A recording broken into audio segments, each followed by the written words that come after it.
Hello, everyone. Tonight, we journey through a place where fog clings to your coat like an unpaid debt, and footsteps echo against cobblestones wet with secrets. Victorian London, a city of progress and plague where gaslights flicker over both palace gates and prison doors. You may have heard tales of top hats and teacups, but what waits in the alleys is a very different story. And once we begin, you might not find your way back out.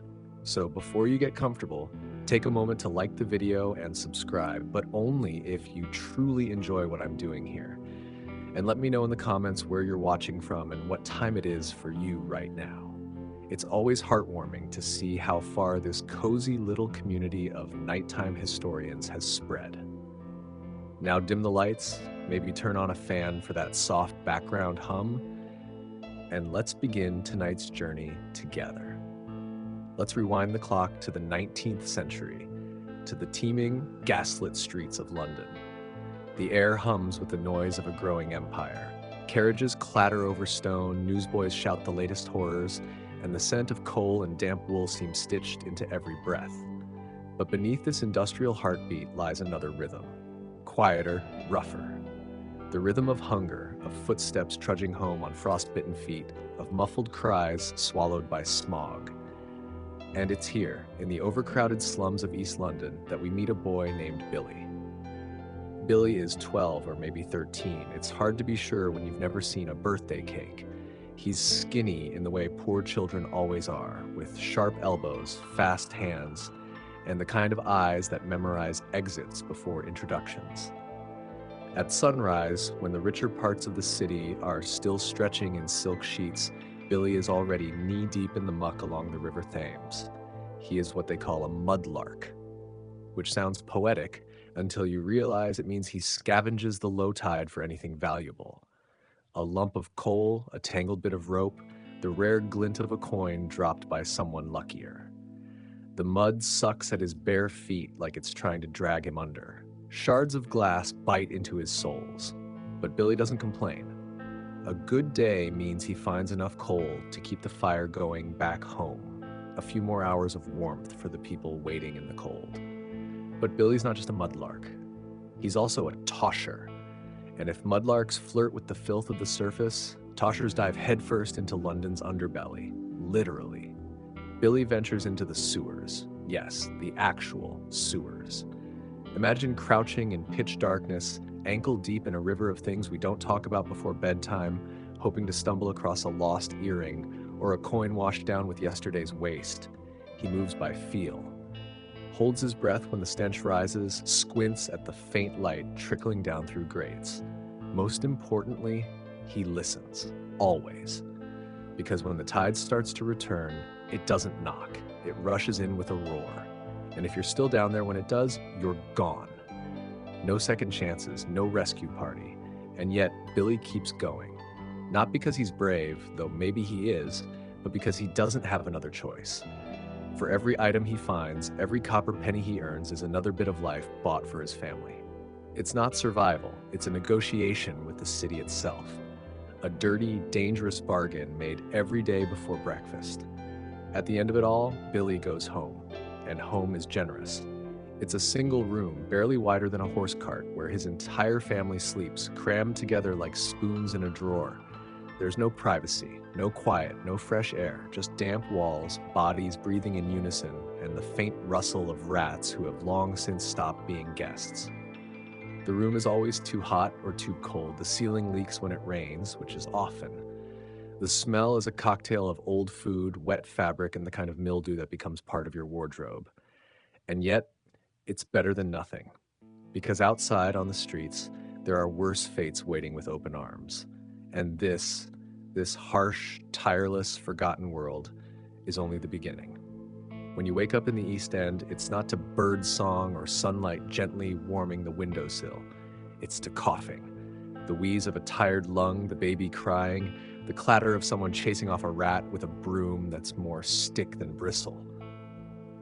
Billy blinks against the gloom. There are no real windows, just boards with cracks wide enough to let in the damp and the cold, but not the hope. His bed, if you could call it that, is a corner of the room claimed by habit. The floor is hard-packed dirt, maybe softened slightly by rags and straw that have been there long enough to have their own ecosystem. Sometimes, if they're lucky, the straw gets changed. More often, new layers are just thrown on top of the old. Layers of use, of stains, of things better not named. When you sleep here, you sleep in shifts, in sound, in survival, but not in comfort. Billy shares this room with 5 others. His mother, stooped and thin as a broom handle, already stoking the fire. His 2 younger sisters, curled up like cats beside the hearth, and his grandfather, who hasn't spoken much since the winter that took his leg and nearly took him with it. There's also Uncle Charlie, who doesn't really help, but doesn't really leave either. He's technically family. Technically. Breakfast? That's optimistic. If they're lucky, there's bread. Not the fluffy kind that fills shop windows in richer parts of town. This bread could be used to patch a roof or bludgeon a burglar. It's hard, gray, and full of mystery grains that crunch in ways that should be impossible. Sometimes, if yesterday went well, there's dripping. Beef fat scraped from a pan and saved in a jar like treasure. A smear of that on the bread, and it almost tastes like hope. They eat in silence because energy is precious. Every word costs. The air is thick, not with warmth, but with breath and old smoke. The fire in the hearth is stubborn, burning more smoke than heat, but it's the only line between them and frostbite. If it goes out, someone has to go find more fuel, which might mean scavenging for broken crates or buying a lump of coal if there's a coin to spare. After eating, if you can call it that, Billy gets ready to leave. No toothbrush, no mirror, just a splash of cold water to the face if there's any left in the tin basin, and a quick swipe of the shirt sleeve to clear the grime. His clothes are the same as yesterday and the day before. A wool tunic that's more patched than original fabric, socks that were once someone else's, and shoes, if he's lucky. On colder days, everyone in the room rotates shoes like some kind of grim fashion show. Today, he wins the right to wear them. They're cracked, stiff, and a size too big, but they keep his feet 1 degree closer to not freezing. Outside, the street greets him like an old enemy. Gray, slick, and unforgiving. The alleys run with runoff, some of it water, most of it not. The scent hits him immediately. Smoke, rotting vegetables, a touch of sewage that never really leaves, no matter how much it rains. People pass without greeting, heads down, coats pulled tight. Everyone here is busy not dying. He walks toward the river, past the bakery that sells yesterday's bread to those who can't afford today's. Past the rag-and-bone man dragging a cart filled with scraps, shouting in a voice that cracks like old leather. Past the tenement buildings, stacked like bricks, each one housing more people than rooms, more sorrow than space. A baby wails from somewhere above. No one looks up. Babies cry. It's what they do. It's what they're born into. Billy reaches the Thames. It's tide low and greedy. He climbs down the slick bank, careful not to slip. He knows kids who did and didn't come back. The mud hugs his ankles like it knows him. He starts the day's search, eyes scanning the surface like a hawk. Rope, nails, a rusted spoon, anything someone might pay for or that could be traded for coal or bread. But today is thin. The river, like everything else in his life, gives only what it wants. He gets lucky with a bit of copper wire. That'll sell. Maybe a whole penny if he plays it right. By midday, Billy isn't finished. Not even close. The real money, if you can call it that, is in the sewers. He waits until the street quiets, finds the iron grate, just wide enough to slide through. Low tide's his only window. If he's late, the sewers become a trap that feels like a grave. But the pull of potential, what might have washed down from above, is stronger than the stench. He climbs in. The darkness is absolute. His candle stub offers a feeble glow. The tunnel is narrow, slick, and alive with sound. Drips. Rats. The distant rush of water like a warning whisper. Billy moves fast, practiced. He knows where the good spots are, where the streets above slope just right to funnel debris into treasure. Today he finds an old shoe with a silver buckle. That buckle alone might feed them for days, but he also hears it, the tide. It's coming in early. He doesn't panic. Panic is for people who don't survive.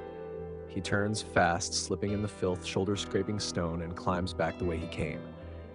The sound gets louder, a roar now, the city breathing in through its belly. He heaves himself through the grate just as water rushes past his heels. He lies on the cobblestones, coughing, soaked, filthy, and shaking, but alive. He clutches the buckle in his fist like a victory, because in Billy's world, you don't win, you just don't lose yet. He'll go home tonight, scrape the muck off his skin, and sleep beside people who love him in a room with no room. And tomorrow, he'll do it again, because that's what survival looks like when the city has forgotten your name. Night in East London doesn't fall gently. It slams down like a broken shutter in a storm. The sky turns the color of old bruises, and the street lamps sputter to life, not with warmth, but with a sickly yellow glow that barely pushes back the dark. The fog returns too, thick, heavy, the kind that curls around your ankles and creeps into your lungs. They call it a pea souper, but there's nothing nourishing about it. Billy makes his way home, weaving between puddles and drunks and the occasional horse cart that seems more ghost than transport in the gloom. He's cold, his hands sting from the sewer water, and there's something under his fingernails he doesn't want to think about. But he's clutching that silver buckle like it's made of gold. When he gets back, his mother doesn't say much. She just looks at him, sees that he's whole, and nods. That's their version of a hug. In this house, love isn't loud. It's quiet.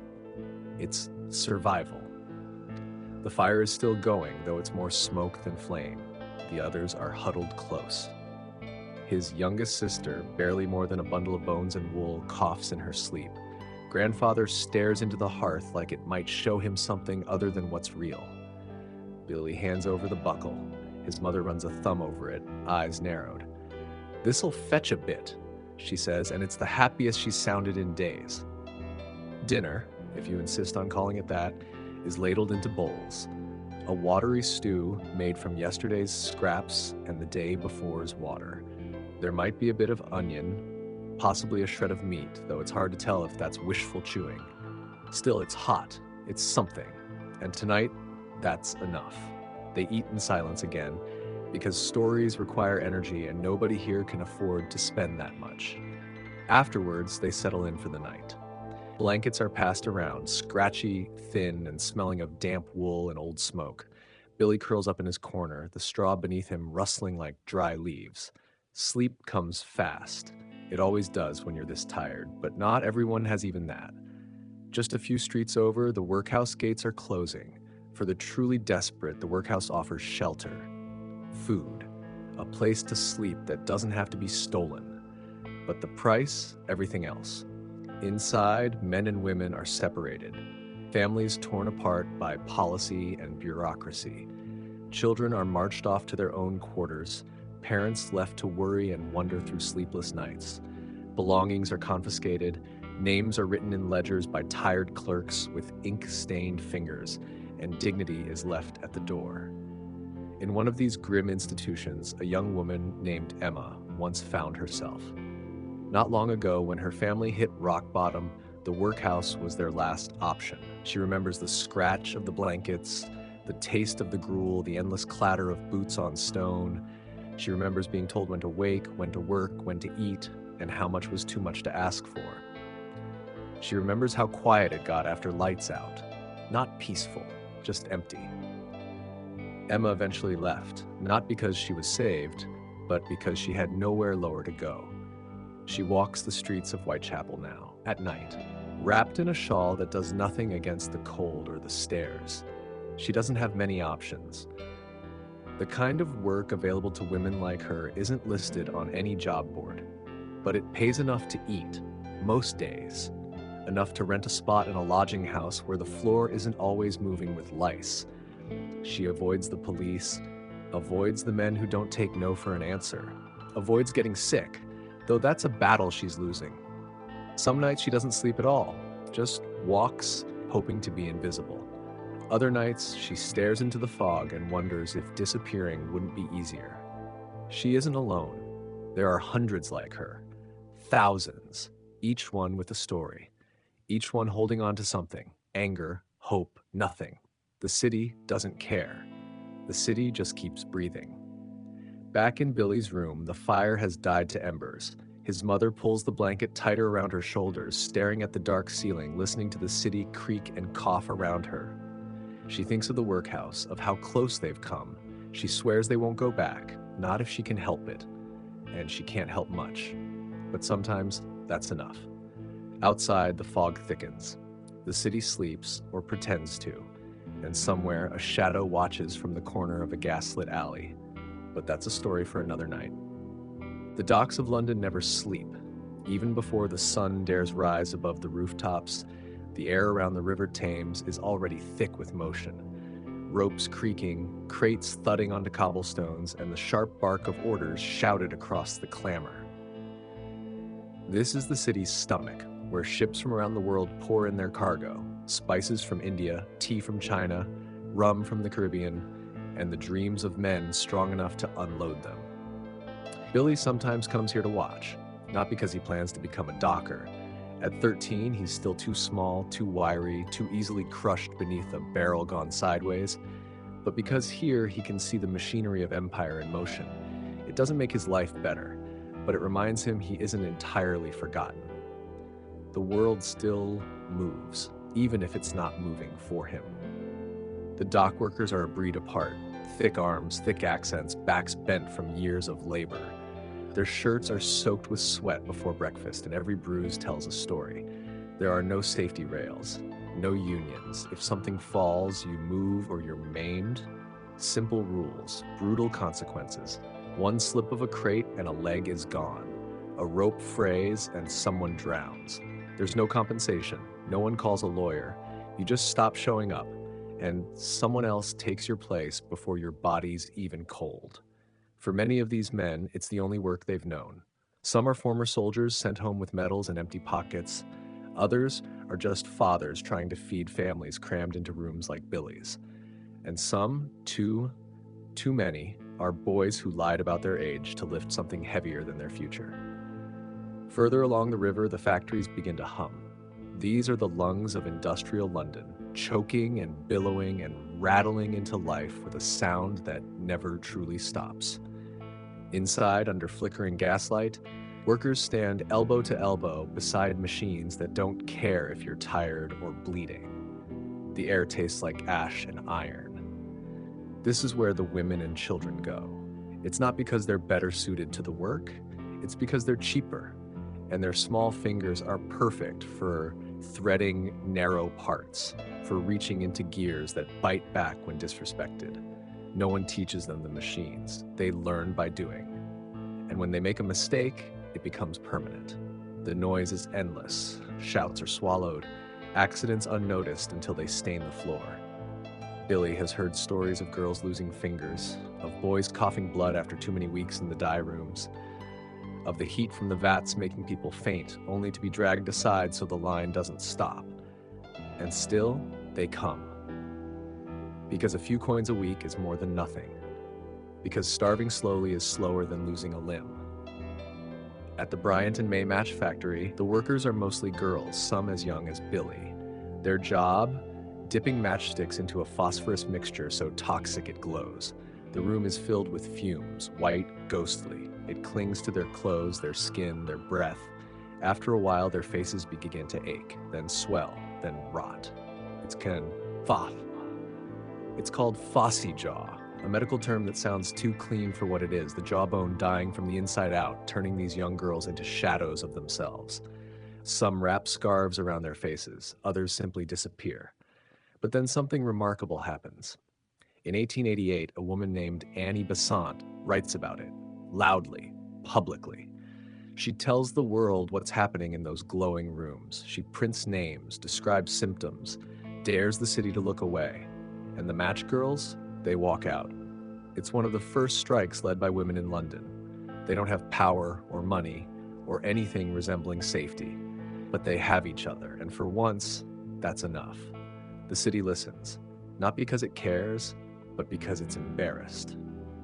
Billy doesn't know all the politics. He just hears that some girls stood up and didn't get crushed, that the factory had to negotiate, that the poison was finally questioned and new rules whispered into existence. Hope, it seems, can be loud after all. But not everyone chooses resistance. Some choose retreat. In the darkened corners of the East End, away from the factories and docks, are the opium dens. They don't advertise, they don't have signs. But people find them. Tired men, sick women, those who've had enough of sharp reality and prefer the soft blur of forgetting. You enter through a curtain, breathe in the sweet cloying scent of smoke and sorrow, and lie down. The world melts. For a few hours, your hunger doesn't scream. Your pain doesn't jab. Your memories don't claw at the door. It's peace, or something close to it. Billy has never been inside, but he knows people who have. Friends of his mother, a man from their building who used to whistle while he walked and now barely speaks above a mumble. He once told Billy, "It's not the high that kills you, it's the way it makes the low feel like drowning." Gin is cheaper, easier to find, sold in every tavern, every back alley, every place with a plank of wood and someone to pour. The gin palaces, they're called, with their gaslights and sawdust floors, and they're open to anyone with a coin and a thirst for forgetting. Men drink there, women too. Loud, laughing, fighting. Gin doesn't just dull the world, it rewrites it, makes it brighter for a time, more bearable, even if the price is a pounding head and a ruined liver. Children are born in rooms above these places, some never leave. And yet, despite the poison, the danger, the despair, these places pulse with life, because sometimes a bad choice is the only choice left, because silence is louder when you're sober, because laughing into a mug is easier than crying into a wall. Billy walks past one on his way home. He hears the singing, off-key and wild, smells the sharp sting of spirits and sweat, sees someone stumble out, laughing too hard for the hour. He turns away, not because he judges, but because he understands.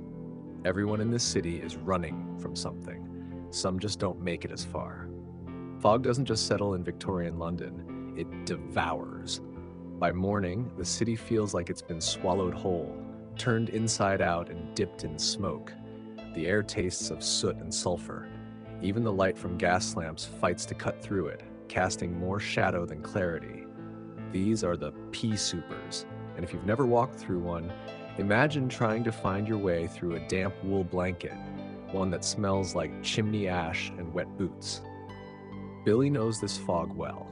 It clings to your clothes, crawls down your collar, and makes every alley feel like it's hiding something. It doesn't matter how well you know the streets. When the fog rolls in, London changes shape. It was in this choking haze during the fall of 1888 that a very different kind of fear crept through the East End. At first, it was just a whisper, something overheard at a market stall, murmured over mugs of weak ale.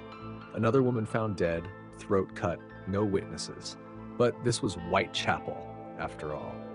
Violence wasn't a stranger. Most people shrugged and moved on. Then it happened again, and then someone gave it a name, Jack the Ripper. A name that slashed its way into headlines and hearts, staining every conversation with dread. He didn't just kill, he mutilated, left bodies in alleys and courtyards like broken dolls, as if daring the city to stop him. The press couldn't get enough. They printed every gory detail, every grim theory. Was he a doctor, a butcher, a foreigner, a madman, a member of the royal family with secrets to keep? The public devoured the rumors like they were tabloid sweets, horrified but unable to look away.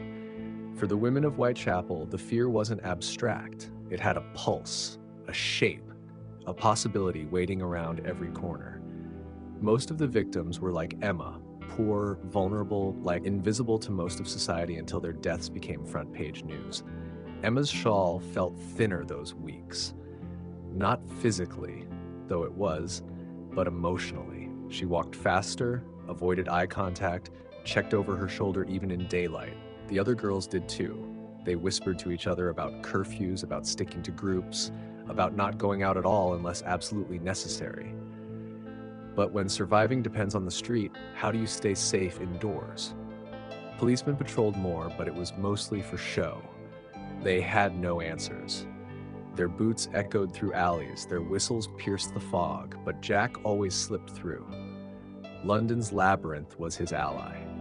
Billy remembers seeing one of the crime scenes, or what was left of it. His mother told him not to go near, but curiosity is louder than warnings when you're 13. The alley was cordoned off, but the smell still lingered. Not blood, something colder. Like meat left too long in the dark. He didn't stay long. Jack the Ripper's reign of terror didn't last forever. They say he stopped, or disappeared, or maybe just changed his face. No one knows. The killings stopped, but the fear didn't. It clung to the East End like a stain, and the questions remained. Why those women? Why that place? Some said it was because no one cared until it was too late. But London was full of death long before Jack carved his name into its history. Disease was the city's oldest companion. The slums where Billy lived weren't just cramped, they were breeding grounds. Cholera, spread through water tainted by sewage, could wipe out entire streets in days. One moment you had a neighbor, the next a funeral with no coffin. Typhoid, tuberculosis, smallpox.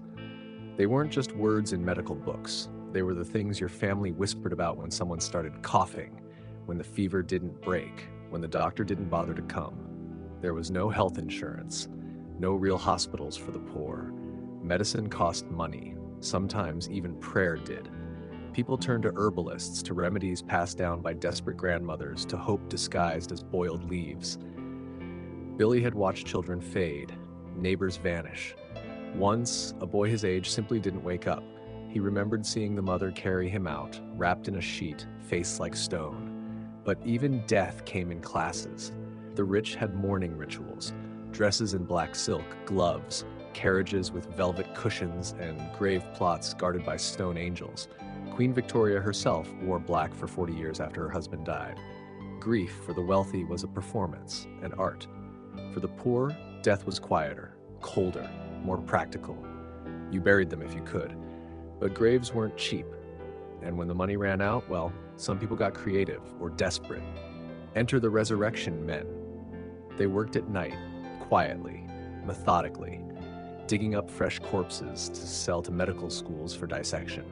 Surgeons paid well for cadavers. The law made it hard to get them legally, so the graveyards became hunting grounds. Billy had heard the stories of men caught dragging bodies down alleys, of coffins found empty, dirt still loose, of families watching over their dead for 3 nights straight, armed with sticks, hoping to keep them undisturbed. It wasn't just macabre, it was horrifying. The thought that someone you loved, someone you just wept over, could be snatched from the ground and turned into an anatomy lesson, it made death feel less final, less sacred. And yet, the city barely blinked. London kept moving, always forward, always into the fog. Billy sometimes wondered what people would remember about this place this time. Would they write about the gaslights and the inventions and the empires? Or would they remember the children who coughed blood into rags, the women who walked into the night and didn't return, the boys who scavenged sewers and called it a living? Would they remember Emma? Would they remember him? He wasn't sure, but he knew one thing. He'd remember. He always would. There's a strange kind of tourism that happens when the rich get bored and the poor get desperate. In late Victorian London, it even had a name: slumming. The idea was simple. If you had enough coin and curiosity, you could hire a guide, don a secondhand cloak to look less affluent, and take a stroll through the parts of the city your butler warned you about. It was thrilling, educational, slightly scandalous, and completely dehumanizing. The East End became an exhibit. Billy didn't fully understand why finely dressed strangers were suddenly appearing on his street corners, pointing at the buildings like they were rare animals. Sometimes they took notes. Other times they just stared. They walked in groups, whispering about how tragic everything was while holding perfumed handkerchiefs to their noses. To Billy and the others, these visitors might as well have been from another planet. Their gloves were cleaner than his entire wardrobe. Their expressions danced somewhere between pity and fascination, like they were admiring a ruined painting. Occasionally, one would hand out a coin or a scrap of bread from a picnic basket that hadn't been fully eaten. Charity by convenience. Some locals played along, told stories that would shock and entertain, let the tourists believe they were witnessing the depths of urban despair, raw and unscripted. But it was always a performance, because no one who truly lived in this place wanted to be seen like this, as entertainment, as a lesson. And yet, not all visitors were there to gawk. A few came with notebooks, but not for spectacle. One of them was a man named Henry Mayhew, a journalist with a quiet demeanor and an obsessive need to understand how the other half lived. He didn't ask for performances, he asked for truth. Mayhew didn't just observe, he listened, he documented. He created records of the costermongers, the rag pickers, the mudlarks like Billy, the women who sold flowers by day and themselves by night. He didn't write with judgment, he wrote with recognition. And there was Charles Dickens, who started as a reporter but found his true power in fiction. He turned the darkness of these alleys into chapters that lit up drawing rooms. Oliver Twist wasn't just a novel, it was a warning, a spotlight, a cry. These men didn't fix the world, but they made sure it wasn't forgotten. Still, for every pen writing about the poor, there were 10 that ignored them. And it took more than words to bring change. Sometimes it took a smell. In the summer of 1858, London cooked. A heat wave struck the city like a curse. The Thames, already burdened with the sewage of millions, began to stew. The stench, overpowering, sickening, relentless, rose like a monster from the depths. Parliament itself, perched above the river, was paralyzed by it. Lawmakers stuffed curtains with lime, doused their offices with perfume, and still gagged at their desks. They called it the Great Stink. And at last, finally, they acted, not out of compassion, but out of self-preservation. Because even privilege has a nose. The government greenlit the construction of a massive sewer system, designed by a man named Joseph Bazalgette. He was a civil engineer who understood something fundamental. If you fix the waste, you fix the city. His underground labyrinth would reroute sewage away from the river, drastically improving sanitation for generations. The irony, it wasn't built to save the poor. It was built to protect the elite from the scent of them. Still, the system worked. Slowly, painfully, London became cleaner. Death rates began to drop, water became safer, and hope, timid and cautious, crept in at the corners. Billy didn't understand all the politics, he just noticed fewer funerals.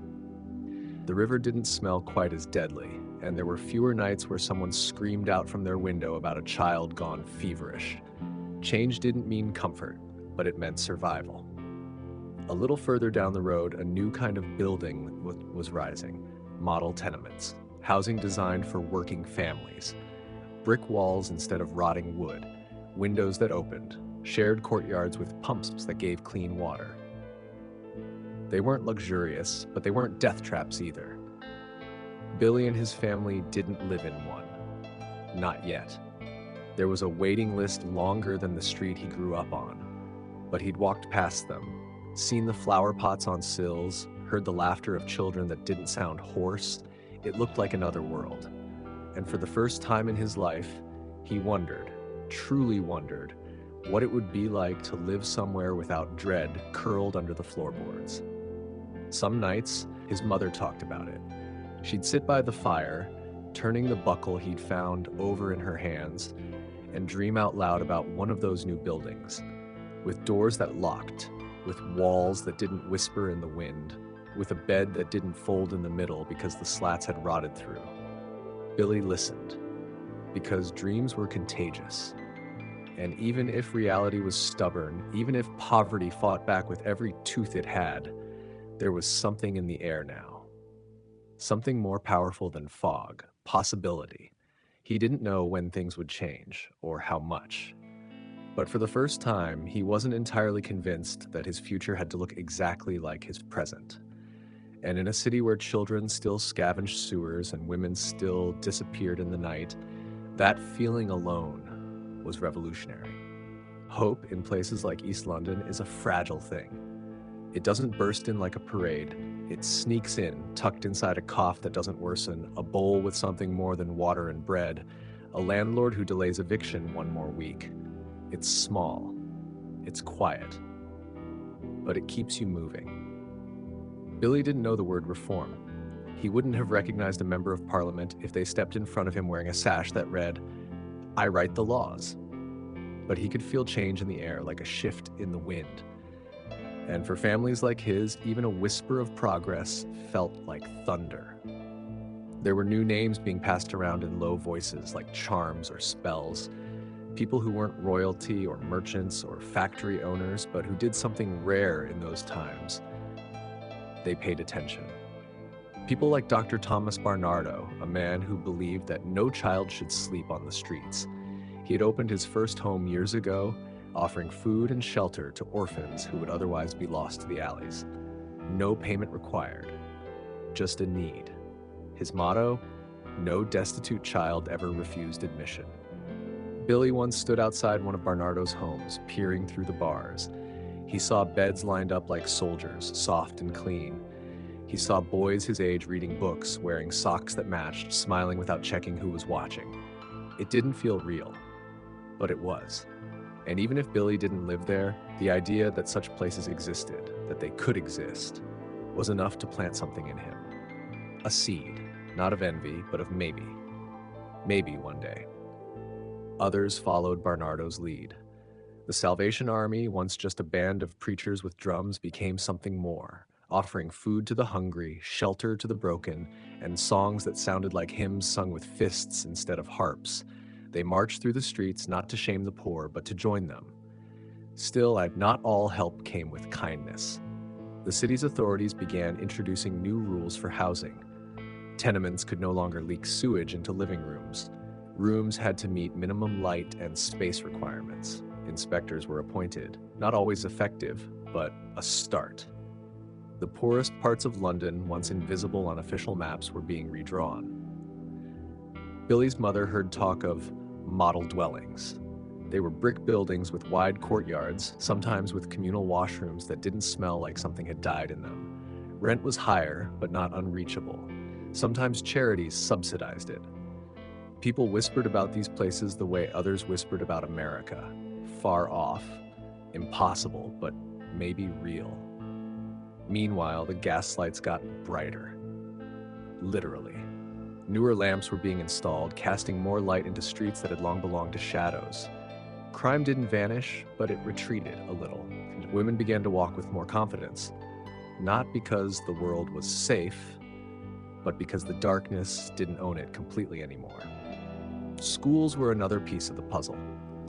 In 1870, a law was passed that changed everything, and yet almost nothing at first: compulsory elementary education. It meant children like Billy theoretically had a right to learn to read and write. But theory didn't pay the rent, and for many families, sending a child to school meant losing a wage earner. Still, the schools appeared, first one, then two. They were strict, cramped, and sometimes cruel. But they offered something no factory did: letters, numbers, the possibility of understanding the world instead of merely surviving it. Billy's friend Clara had gone. She showed him the alphabet one evening, scratched in soot on the wall beside the hearth. She grinned, missing 2 teeth, and said, "It's like a secret code, but you get to learn it." He memorized every letter.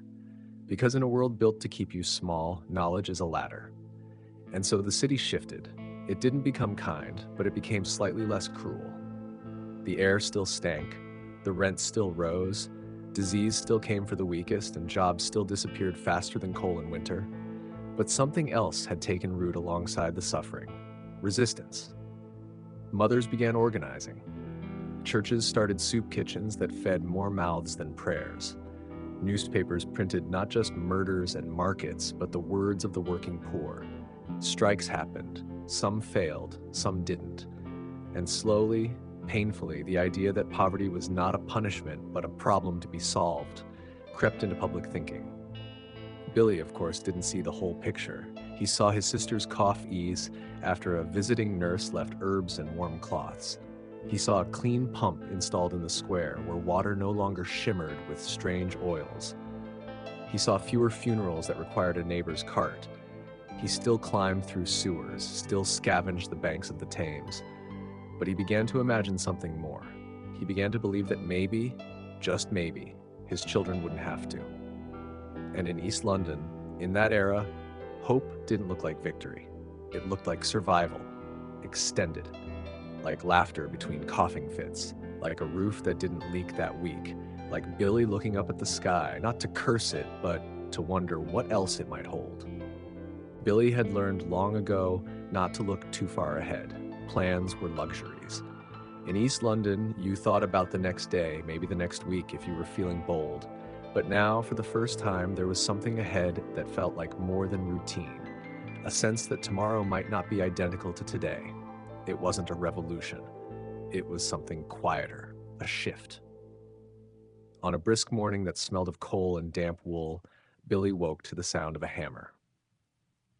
Not the angry banging of a landlord demanding rent, but the rhythmic clack of nails going into wood. Curious, he dressed and made his way out onto the street, the sound leading him to a nearby lot once filled with broken carts and empty gin bottles. They were building something. Real construction, with planks stacked in neat rows and men in clean aprons measuring walls with ropes and chalk. Someone said it was going to be a people's palace. Billy didn't know what that meant, but the name alone was enough to sound magical. A palace for people. Not for dukes or dames, for people. He wasn't alone in watching. Dozens of locals stood at the edge of the worksite, trying to make sense of it. A few grumbled. New buildings often meant new landlords, higher rent, fancy things for other people. But some were quiet, watching, like Billy, with something like wonder.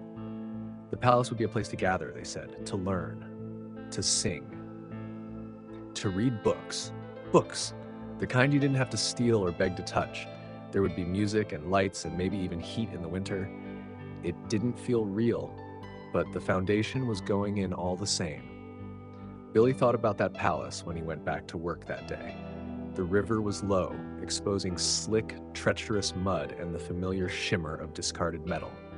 He found a length of chain, a spoon with only minor dents, and something that looked like a coin but turned out to be a button. He didn't mind. Not as much, because something was being built just a few blocks away, and he could imagine walking through its doors, not as a servant or a stray, but as someone who belonged there. That night, his mother spoke of the palace too. She'd heard it might offer night classes for working adults, reading, maybe even writing. She traced her finger along the edge of the table, eyes distant, and said, "Imagine reading a letter out loud instead of pretending you could." Billy wanted to say that he already knew the alphabet, that Clara had taught him, that he could spell his name, but he stayed quiet. Some things are better offered as surprises. Life didn't stop being hard, but now it came with pauses, moments of breath.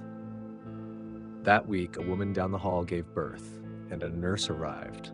Not a midwife with shaking hands and cloudy eyes, but someone trained with clean linens and a calm voice.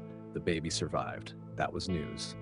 Elsewhere in the building, a man with a cough was taken to a charity hospital. He returned thin but alive. Not everyone did, but this one had. These were victories. Tiny ones, uncelebrated except in quiet prayers and second helpings of soup. Billy passed the palace in progress every morning now, watched it grow like a tree rising from brick and soot. Some days he helped, hauling wood for a few pence. One of the builders gave him a biscuit once, another let him hold a hammer and line up nails. They laughed when he missed. He didn't mind. He was building something. At the same time, across the city, new jobs were appearing. Not just the old kinds, chimney sweeps and factory hands, but ones with titles, clerks, assistants, messengers who carried things besides coal. These roles didn't pay much, but they required clean hands and legible handwriting. And with that came the push for schooling. Clara had gotten a part-time job at a shop, writing down orders for an aging butcher who couldn't see the numbers clearly anymore. She wore a smock now and talked about penmanship. Billy didn't know what that was, but it sounded elegant. He started practicing letters in the dirt behind the tenement. A, B, C, over and over again until his fingers cramped and the wind stole his words away. One day, a woman from the local mission saw him and handed him a slate and chalk. "Use this," she said. "The ground forgets." And so he did. Every night after work, by the flickering light of a candle stub, Billy traced letters on that slate. His mother watched sometimes, smiling, tired but proud. "Maybe you'll be a writer," she whispered once. "Tell stories that people read in warm rooms." Billy didn't answer, but inside, a part of him said, "Maybe." He still went into the sewers, still walked the riverbanks with numb fingers, still slept on straw, but his world had shifted, not by force, but by belief that something better might be waiting, not as a miracle, but as a result of thousands of small, stubborn acts of survival. And in London in those days, that was the truest kind of revolution. Billy had always thought the world was divided into two kinds of places, those that smelled like smoke and those that smelled like money. He lived firmly in the first. But lately, just lately, a new kind of place had appeared, one that smelled like books, paper, ink, old wood, and dust. It was intoxicating in a way no tavern or bakery could ever match. The People's Palace had finally opened. It wasn't finished, not completely. There were still ladders propped against the walls and paint cans tucked under stairs, but the doors were open, and the neighborhood was invited. Billy had stood in line for an hour, boots muddied, shirt freshly brushed down by his mother. When he stepped through the entrance, he felt like he was trespassing in a dream. The lobby was bright, really bright. Not the flickering, sickly glow of a street gas lamp, but steady, golden light from overhead bulbs. Electricity! He'd heard about it, but never stood under it before. It made the whole place feel like it wasn't part of the city, but some cleaner, better version. There were rooms lined with chairs, tables, and books, rows upon rows of them, sorted by category and marked with little painted signs. Fiction, history, science, even poetry. Billy didn't know what poetry meant, but the word looked like it might taste sweet if you could eat it. He walked carefully, afraid to touch anything. Clara, who had come with him, wasn't afraid at all. She ran her fingers along the spines like they were piano keys, picking one book after another, flipping through pages like she belonged there. A kind man in a vest and bow tie approached. "Would you like a library card?" he asked. Billy blinked. "Can anyone have one?" "Anyone who promises to treat the books with respect," the man said with a smile. Billy nodded furiously. He was handed a small square of card with his name carefully printed in fountain pen. Billy Marsh. It felt like someone had knighted him. Clara chose a book on machines. Billy picked one about explorers, men who crossed oceans and fought tigers and found cities hidden in jungles. That night, he read the first page 3 times, slowly, carefully. He didn't understand every word, but the ones he did lit fires in his brain. Discovery, adventure, possibility. At dinner, he told his mother about Vasco da Gama. She blinked, smiled, and asked him to say the name again, because it sounded made up. He grinned and repeated it, relishing the strange feel of it in his mouth. The People's Palace wasn't just a library. There were rooms where music lessons were held, where sewing classes taught skills that could land you work in real shops, not just back alley stalls. There was a reading room where newspapers from all over the country were laid out for anyone to browse, including The Times, which had once seemed as unreachable to Billy as Buckingham Palace itself. One evening, Billy stumbled upon a room where someone was giving a lecture, a real one, with a chalkboard and a man who said words like social reform and urban sanitation like they were magic spells. Billy didn't understand half of it, but he sat at the back and listened anyway, eyes wide, pencil dull from taking too many notes on a borrowed scrap of paper. When he got home, he told his mother everything he could remember. She sat silently, peeling potatoes with a blunt knife, nodding after each fact like she was putting them away in a special place in her mind.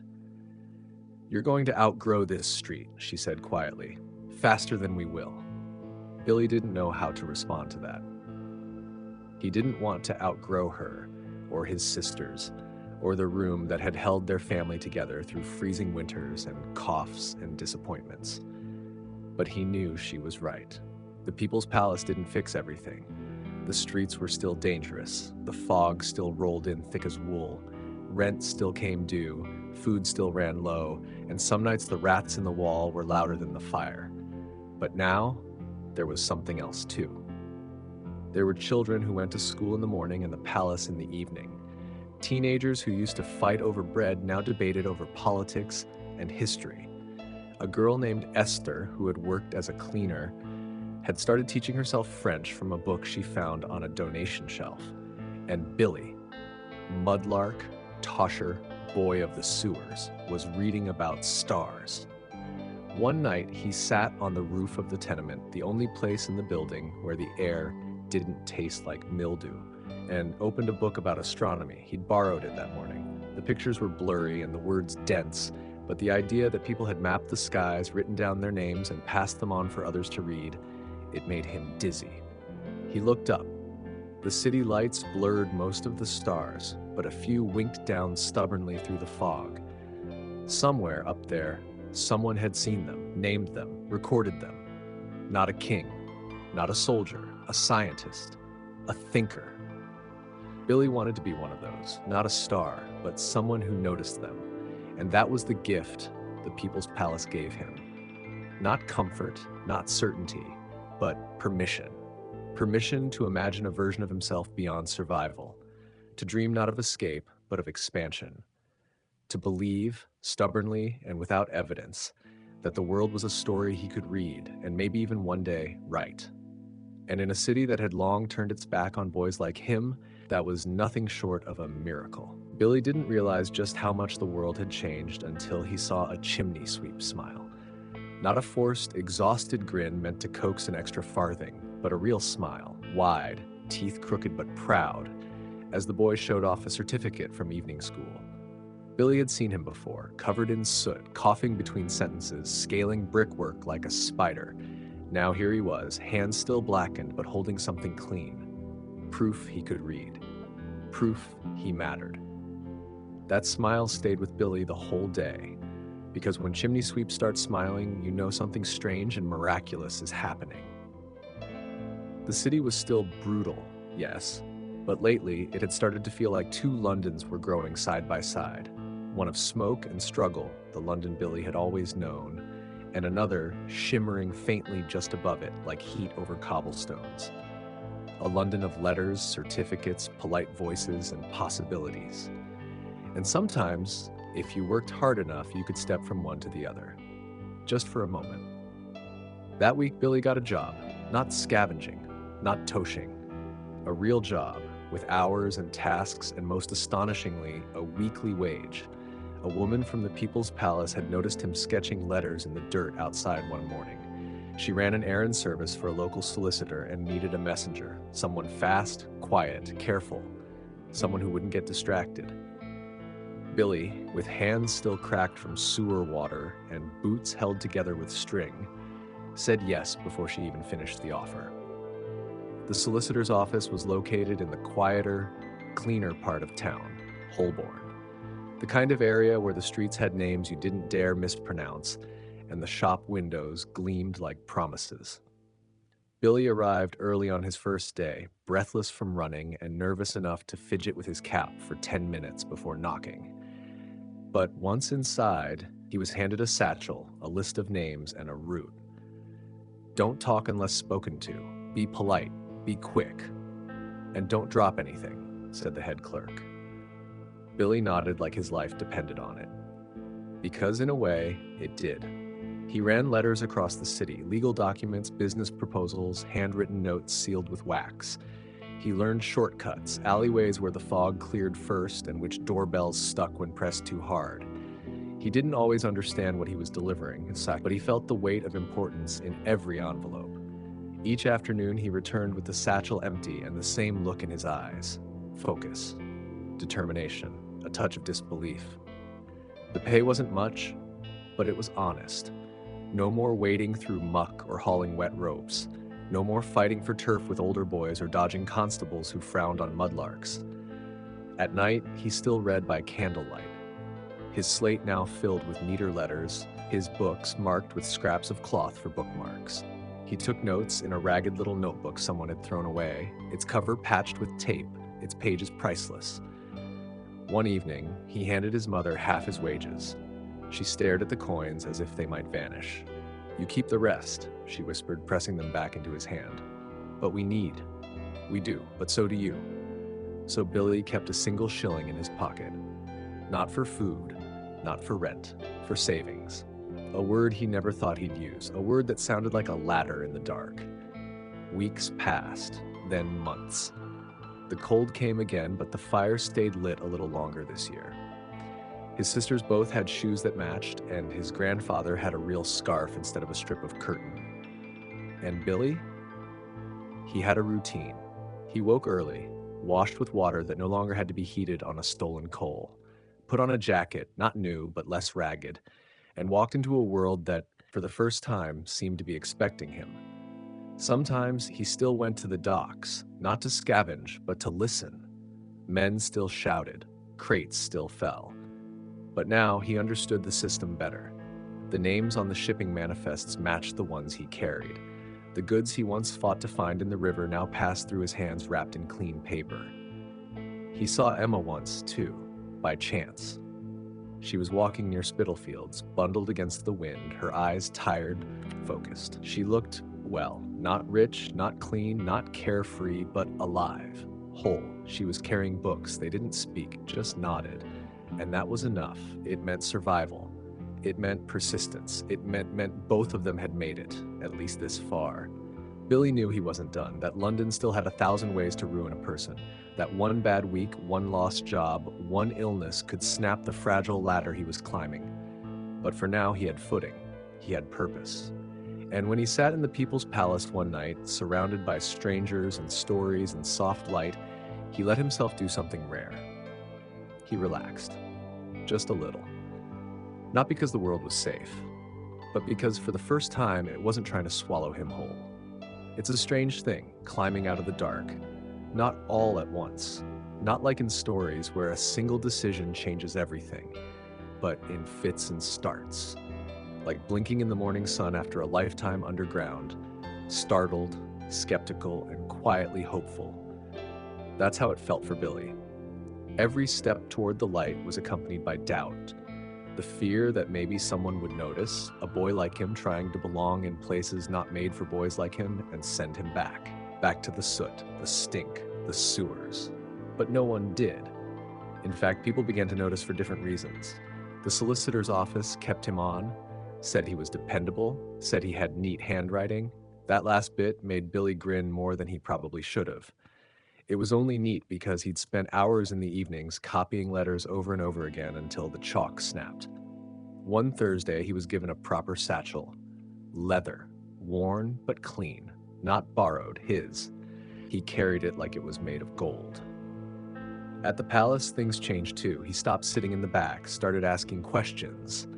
Once he corrected a lecturer on a fact about Vasco da Gama. The man paused, raised an eyebrow, then smiled. Quite right. That night, Billy told his mother 3 times. She pretended to be annoyed at the repetition, but her eyes said otherwise. And then came the opportunity.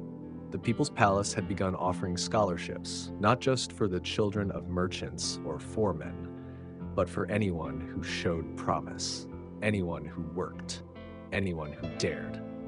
Billy's name was put forward by the woman who ran the reading room. He's sharp, she told the committee, reads everything, asks better questions than most of my assistants. He didn't even know he'd been nominated until the letter arrived, a place at the technical college next year. Tuition paid, a stipend, a chance to study mathematics, engineering, the sciences, real subjects for real futures. Billy read the letter 4 times before showing his mother. She said nothing at first, just took the paper, sat down slowly, and stared at it like it might vanish. Then quietly she said, "Your grandfather would have wept to see this." Billy looked at the old man, half dozing by the hearth, mouth slightly open, one eye fluttering with age. Maybe he understood, maybe not. But the room felt different that night, fuller somehow, like their little corner of the city had finally grown bigger than its 4 crumbling walls. The scholarship meant new routines, early mornings, longer hours, more books, more responsibility. But Billy didn't complain, because it also meant something else. He wouldn't be a mudlark forever. He would be a student. He would build things, maybe bridges, maybe engines, maybe ideas. Clara, now working full-time at the butcher's, surprised him with a gift.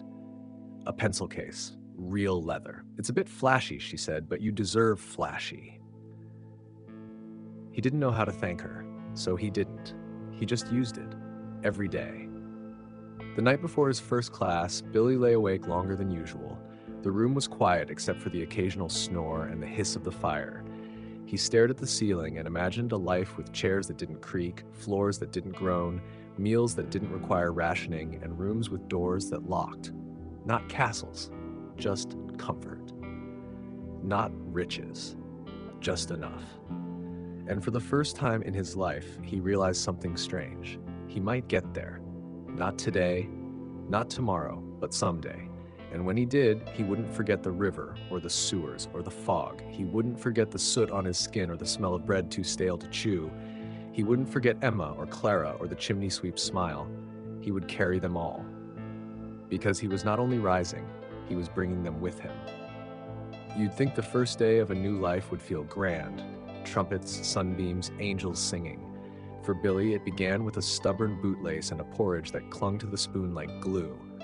He tied the knot too tight, burned his tongue, nearly forgot the satchel on the way out. So yes, just another Tuesday. But underneath the chaos, there was a current, a hum, something that whispered, "This matters." He crossed London as the city yawned itself awake, carts creaking to market, chimneys coughing smoke into the sky, newspapers slapping doorsteps with bad news and worse headlines. But Billy's eyes weren't on the smog. They were fixed on a red bricked building at the end of a tree-lined road, where the letters Technical College were etched in stone like a secret spell. He'd never been through doors that clean before. Inside, the floors gleamed, and every room smelled like chalk dust and polished wood. There were windows taller than his old flat, and a staircase wide enough to march an entire choir down. He stepped carefully, like he might trigger an alarm by walking wrong, but no one stopped him. A man in a black coat handed him a timetable. Another gave him a slim booklet of rules. Don't be late, don't speak out of turn, don't scuff the floor. The usual demands of order. But there was no sneer, no suspicion, just expectation. They expected him to be there. And that, more than anything, made his stomach twist. His first class was mathematics. The teacher, a wiry man with a sharp beard and sharper eyebrows, didn't smile, didn't greet, didn't even ask names. He simply turned to the blackboard and began writing. Equations, symbols, arrows pointing to more symbols. Billy stared, eyes wide, recognizing only a handful of the marks. His palms went cold. The other students scribbled notes. Some nodded, one even yawned. Billy gripped his pencil like it might run away. By the end of the hour, he had filled 3 pages. Most of it didn't make sense, but he had copied it all neatly, as if sheer will could turn confusion into clarity. The teacher didn't glance his way once. The next class was better. Mechanics. Diagrams of gears and levers. The teacher was older, kind-eyed, with a voice like worn velvet. Everything, he said, tapping a drawing of a steam engine, is a puzzle waiting to be understood, and puzzles were made for people like you. Billy wasn't sure what that meant, but it felt like a key. He began to relax. Lunchtime came, and with it, hesitation. He had brought a small loaf of bread wrapped in cloth, a piece of cheese gone slightly sour. He sat alone at first, watched as the other boys unpacked tins and thermoses, sandwiches with crusts cut off, fruit he'd only seen in shops. One of them, ginger hair, freckles, a tie that refused to stay straight, walked over. "Is that Stilton?" Billy blinked. "It's cheese." The boy grinned. "Smells like Stilton. That's a compliment." Billy nodded cautiously. "I'm Thomas," the boy said, holding out a hand. "I sit in front of you in mechanics. You draw fast." Billy took the hand. Billy. And just like that, he wasn't alone. The rest of the day passed in a blur of chalk, ink, and new vocabulary. Thermodynamics, ratios, kinetic energy, words that clattered in his head like coins in a tin. Some stuck, others rolled away, but he chased them all. That evening, he returned home aching, starved, and more alive than he'd ever felt. His mother looked up as he entered, eyes searching. "Well?" Billy didn't speak. He just smiled. Over the next weeks, the college became familiar. The classrooms lost their edge. The teachers became people, not statues. And Billy slowly, stubbornly became a student. He kept working evenings, still delivered letters twice a week, and helped his mother with rent. But now he carried books in his satchel alongside wages. Pages and pennies, side by side. Thomas became a friend. Not just a school friend, but someone who knew when Billy didn't understand something before Billy admitted it. They studied together, argued over theories. Once they nearly got thrown out of class for laughing during a lecture about fluid pressure. It involved a rather unfortunate diagram of a leaking pipe. Billy shared stories of mudlarks and sewer maps. Thomas, in turn, told tales of inventions he wanted to build, engines that could run on cleaner fuel, bridges that folded, clocks that kept time without winding. For the first time, Billy's world was filled with plans. Not wishes, plans. One chilly afternoon, he brought Clara to see the college. Just to show her the building, he said. She raised an eyebrow but followed. He walked her through the halls like a tour guide, explaining each room, each class, each idea. "You really do belong here," she whispered. He shrugged. "Still feels a bit like stealing." "No," she said. "It feels like correcting a mistake." That night, he sat at the palace and read a chapter about city planning, how streets were designed, why sewers ran where they did, how engineers weren't just builders, they were planners, architects of the future. He turned the page slowly, let the idea settle that maybe, just maybe, he wasn't learning to escape his past. Maybe he was learning to fix it. There's something unsettling about feeling hope where despair used to live. For Billy, it showed up in the quiet. Not just silence, but peace. A kind of stillness he wasn't used to. The nights no longer crackled with panic. The walls of their tenement still leaked, yes, but less. The roof still sighed in the wind, but it held. And now, instead of listening for the rat behind the hearth, Billy listened to his own thoughts. That in itself was terrifying. He was doing well at college. Too well, almost. Every day brought new words, new equations, new curiosities. He loved hydraulics, how pressure and movement could be predicted, shaped, harnessed. He began dreaming in diagrams, saw the world not as chaos, but as machinery. Streets were arteries, buildings, bones, water mains, the city's veins. But even as he studied the flow of water through pipes, he couldn't stop thinking about where he came from, the places where pipes burst and no one fixed them. That thought nagged at him, because London was a city of contradictions. For every gaslit street, there was an alley with no light. For every family moving into a model dwelling, another was being pushed out by rising rents. The People's Palace was real, but so was hunger. Billy walked both Londons every day, and sometimes it broke him. He saw it on his lunch walks, children younger than his sisters hauling buckets, coughing in doorways. Once, he passed a girl curled in a doorway, barefoot, humming to herself. Her foot was bleeding. No one stopped. He did. Offered a crust of bread. She took it wordlessly. And that night, he couldn't finish his meal, he told Clara. She nodded. "I saw a woman give birth in the gutter last week," she said softly. People stepped over her like she was a puddle. They didn't speak much after that. The next day, Billy approached one of his lecturers, a stern man, balding, with spectacles so round they looked like coins. Billy asked if it was possible, just possible, to design plumbing that didn't need wealth to work. "Plumbing?" the lecturer repeated, startled. "Why?" "Because I know where it's needed most," Billy replied. That got the man's attention. He told Billy about gravity-fed systems, about Roman aqueducts, about the new cast iron pipes being tested in Paris. They talked for an hour, then another. By the end, the lecturer handed Billy a book. "For your ideas," he said. Billy opened it that night and wrote on the first page, "Water for everyone." It wasn't a plan. Not yet. But it was a start. He dove into sanitation systems. Read about sewage treatment in Hamburg, water towers in New York, pressure valves in Mumbai. It all clicked. Like every moment he'd spent wading through the Thames had trained him for this exact purpose. He didn't just want to be an engineer, he wanted to be a builder of dignity.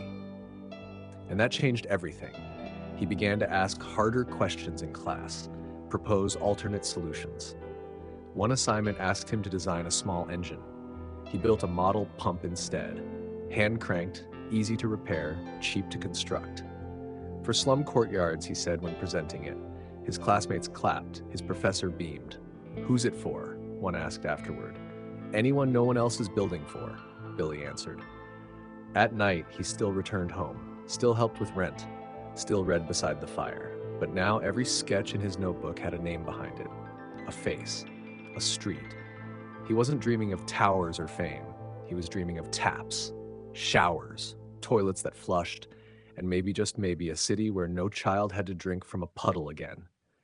He visited his old haunts, the dockside alleys, the riverbank, the palace. He talked to workers, neighbors, children, took notes, measured pressure at public pumps, drew maps of leaks he remembered. He wasn't nostalgic, he was preparing. The past wasn't something to escape. It was his blueprint. The real test didn't come with grades. It came with a knock on the door. Billy had just finished sketching a modified waste drainage system, one that used incline rather than pressure to move sewage without flooding, when he heard the knock. It wasn't loud, but it carried weight, the kind that made your stomach tighten before your feet moved. His mother opened it. Two men stood there, both in dark coats, holding clipboards that marked them as serious. Government, maybe. Or worse, landlords. But no, they were from the city planning board. They were conducting a survey, a pilot initiative, they called it. The city wanted to improve sanitation in certain districts, build new waste lines, install shared lavatories. One of Billy's professors had submitted his name for consultation. He wasn't supposed to lead, he was supposed to observe. But when the actual engineer arrived, late, flustered, uninterested, Billy found himself answering more questions than he asked. He led the men through the alleyways. "This one floods every time it rains," he said, pointing at a drain choked with leaves and soot. "The incline is wrong. It slopes back toward the building." They blinked, took notes. He showed them where waste backed up into homes, where children played beside overflowing barrels, where people had built makeshift gutters using cracked tiles and broken bottles. "You've lived here?" one man asked. Billy turned. "I still do." That changed their tone. They listened harder. By the end of the visit, they asked if he'd be willing to consult on the next stage of the project. On paper, he said yes. Of course yes. Absolutely yes. That night, he barely slept.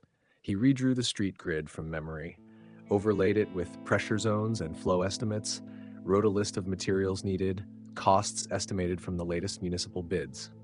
He included repair methods for common failures. He submitted it the next day. They called it impressive. But Billy wasn't chasing praise. He wanted pipes in the ground, real ones, with pressure and resistance and purpose. He kept studying, but now with sharper focus. Every lecture, every book, every formula was a brick in something he could touch. And people began to notice. His professors gave him harder problems. The palace asked him to teach a small class, just 1 hour once a week for boys who were too clever to waste but too poor to rise. He agreed. On the first day, 5 boys showed up. Ragged, curious, skeptical. He recognized every face. He told them about water flow, pressure gradients, and U-bends. But more than that, he told them the truth. No one builds for us, so we build for ourselves. They listened. Clara helped him prepare the lessons. She was still at the butcher's, but had taken up bookkeeping on the side. She said numbers made more sense than people. Billy disagreed, but only out of principle. Together, they made a team. At night, she'd quiz him on fluid dynamics. He'd proofread her invoices. Sometimes they'd walk the long way home just to see new construction sites or fresh pipes laid under the street. Once, she said, "Do you ever feel like you're fixing a machine that doesn't want to work?" Billy thought about it. "No," he said. "I think we're fixing one no one ever built properly." One afternoon, a letter arrived. It was from the same city office, an invitation to present his findings to a subcommittee, not as a student, as a peer. Billy nearly dropped the envelope. The day of the meeting, he wore his cleanest shirt and tried to tame his hair into something respectable. Clara lent him a tie. "Don't ask where I got it," and reminded him to speak slowly, confidently. He nodded, practiced in the mirror. The chamber was smaller than expected. 5 officials, a long table, a pitcher of water he didn't touch. He laid out his maps, diagrams, and notes. They asked questions about cost, durability, disruption. He answered, not perfectly, but clearly. When he finished, there was a long pause. Then one of them, an older man with heavy glasses, said, "You've lived this design." Billy nodded. "Yes, sir." "That's rare. Keep going." And that was it. He left the chamber floating. He didn't get a title, or a paycheck, or a handshake that promised anything more than a second look. But he got something better, a door. Not open, but unlocked. He would push it. He would build. Progress never announces itself with fireworks. It arrives subtly, hidden in paperwork, sweat, and the shuffle of blueprints laid across uneven tables. And for Billy, it now lived in his satchel. He carried plans everywhere, rolled up sketches of new water mains, diagrams of shared courtyard basins, notes on the latest cast iron piping and pressure valves. He was no longer just a student or a messenger. He was becoming something else, a participant in the reshaping of a city that had nearly swallowed him whole. But London, as always, had its own rhythm, and not everyone welcomed change. One crisp spring morning, Billy arrived at a tenement courtyard to take measurements for a proposed sanitation upgrade. He'd been invited by a local vicar who had quietly supported the plan. The residents had been promised an improved water source, shared toilets, and a waste removal system that wouldn't flood every time it rained. Instead, Billy was met with suspicion. "What do you know about this place?" a woman barked, arms crossed. Another man, older, spit on the ground and muttered, "Just another one of them with clean boots coming to tell us how to live." Billy paused. He looked down. His boots weren't clean. They hadn't been in years. But that wasn't the point. "I used to live 3 doors down," he said. "My sister nearly died from cholera because we drank from a cracked barrel. I'm not here to tell you anything. I'm here to listen." There was a silence, and then a shrug. "Fine, but if this gets worse, it's on you." Billy nodded. Fair enough. He spent the whole day there, pacing the alleyways, marking pressure points, sketching the brick slope angles by hand. Children followed him, giggling, tugging at his coat. He let them ask questions, let them see what it looked like to fix something, not just survive it. At the end of the day, the woman who had challenged him brought out a chipped mug of tea. "I don't like you," she said, "but I see what you're doing." Billy took the mug. "That's enough for now." And it was. That same week, his proposal for a low-cost street-side tap system was accepted for a trial installation in Bethnal Green. It was a simple design, shared, elevated spigots connected to a gravity-fed cistern. Easy to build, easy to clean, hard to break. The goal wasn't elegance, it was endurance. He stood by the first one when it opened. A little girl with tangled hair was the first to use it. She turned the tap slowly, expecting it to sputter, to cough, to fail. It didn't. Clear water streamed out. She cupped her hands and drank, then grinned. "Tastes like sky," she said. Billy nearly cried. He didn't. But later, alone on a rooftop, he let his shoulders shake for a long time, because this small victory wasn't just about plumbing, it was about dignity. Clean water wasn't just about thirst, it was about not being ashamed, not being sick, not being forgotten. Billy threw himself deeper into his work, day after day, night after night, studying, designing, testing, but he never stopped visiting the places he came from, tenements, riverbanks, workhouses. He still taught once a week at the palace. His little class had grown, 10 boys now and 2 girls. One of them, Margaret, asked more questions than everyone else combined. She reminded Billy of Clara. Clara, meanwhile, had opened a savings account. "I'm going to start my own business," she told him over tea one Sunday. "A bookkeeping service. For small shops. They all need it, but none of them know how to do it." Billy blinked. You could teach that. I will, she said, but not for free. They laughed, and then they were quiet. Then Clara said, "We're not supposed to make it, you know." Billy nodded. "I don't mean that in a sad way," she continued. "Just the world wasn't built with us in mind. We're patching holes in someone else's design." Billy thought about his sketches. "No," he said slowly, "we're drawing new ones." And he meant it. The city was changing, not fast, not evenly, but enough. Children were learning, homes were cleaner, water flowed, and Billy, the mudlark, the tosher, the boy who'd once mapped the sewers by candlelight, was helping to draw the future, not with grand speeches, not with titles, but with ink, elbow grease, patience, and above all, memory, because the most powerful engineers aren't just builders, they're witnesses. And Billy had seen everything. Billy had always measured progress in strange ways, not in coins or compliments, but in silences. In moments when no one coughed during the night, when no bucket overflowed beneath the sink, when a room no longer smelled like damp wool and forgotten things. These silences, to him, were symphonies. And lately, London had been quieter. Not everywhere. Not always. But in pockets, neighborhoods where his water pumps hummed softly, where sewer lines flowed without bursting, and where children no longer filled their lungs with mildew just by breathing indoors. Billy didn't take credit. He didn't need to. He had his notebook. And that was enough. Every page was filled now, margin to margin, sometimes sketches crammed sideways between paragraphs. He had water pressure charts, drafts for backflow valves, drawings of compact pump stations made from salvaged parts. Most were never built, but some were more than ideas. Some had addresses. One foggy afternoon, he walked through Spitalfields to visit the first block where his full sanitation layout had been installed. It was a cluster of 4 narrow tenements, formerly ankle-deep in waste, rats as common as pigeons. Now they had drainage, real drainage, indoor taps, a single shared bathing room with heated water once a week. The residents didn't throw flowers or sing songs. They nodded. That was enough. One man, missing 2 fingers, boots tied with twine, said, "Don't know who designed it, but it works." Billy just smiled. Back at college, his professors were pushing him toward formal recognition. One offered to sponsor him for the Royal Society of Engineers. Another hinted at employment with a major city firm. But Billy hesitated. He didn't want an office. He wanted streets. Blueprints were important, yes, but so was mud. So were voices. So were the places no one bothered to map. Instead, he proposed something radical, a mobile team. A group of engineers, not in suits but in boots, who would work directly with the city's poorest neighborhoods.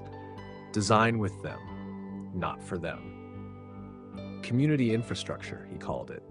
Street-by-street engineering. Some laughed, but one man didn't. A wealthy industrialist named Harold Whitcomb, older, rigid, with a mustache sharp enough to slice bread, had lost a nephew to typhoid. He died because the water in his boarding house was foul, Whitcomb said flatly. So let's clean it. And just like that, Billy had funding. Not much, but enough to start. He assembled a team, 4 students, 2 apprentices, and Clara, because she insisted, and because no one argued with Clara when she had a ledger in her hand. They called themselves the Downstreet Guild. Informal, quiet, focused. They carried toolkits instead of briefcases, kept chalk in their pockets, took tea with tenants before drawing a single line. They fixed leaky cisterns, redesigned drainage for entire blocks, trained locals to do the same. It wasn't glamorous work. It was wet, cold, sometimes dangerous. Billy once fell through a rotted floor beam and landed in a crawlspace with rats for roommates. Another time, a landlady chased them off with a broom because she thought they were inspectors. But they kept going, because it worked. Within a year, 5 districts had active projects. Infection rates dropped, complaints decreased. A newspaper even wrote a small article. Student-led sanitation team brings relief to East End. It was buried on page 6. Billy cut it out anyway. He pinned it beside a photo of his first classroom at the Palace. And beside that, a crumpled drawing from one of his youngest students, a stick figure beside a smiling faucet. Beneath it, the boy had written, "This one don't smell." It was the highest praise he'd ever received. The guild kept growing. New volunteers arrived every week. Some were engineers, others just people who wanted to help. Billy started giving talks, not speeches exactly, but stories. He didn't use big words or fancy titles. He brought bricks, showed them where mold grew, how to spot a cracked pipe, how to repair a pump with scrap tin and a bit of stubbornness, and always why it mattered. Because when a family didn't get cholera that winter, that was revolution. Not loud, but real. One evening, after another long day in the field, Billy returned home to find his mother sitting quietly by the window. She looked older now, but in a softer way. Her hands, still calloused, rested in her lap with a kind of peace. She turned. "I heard someone call you Engineer Marsh today." Billy smiled. "Don't get used to it."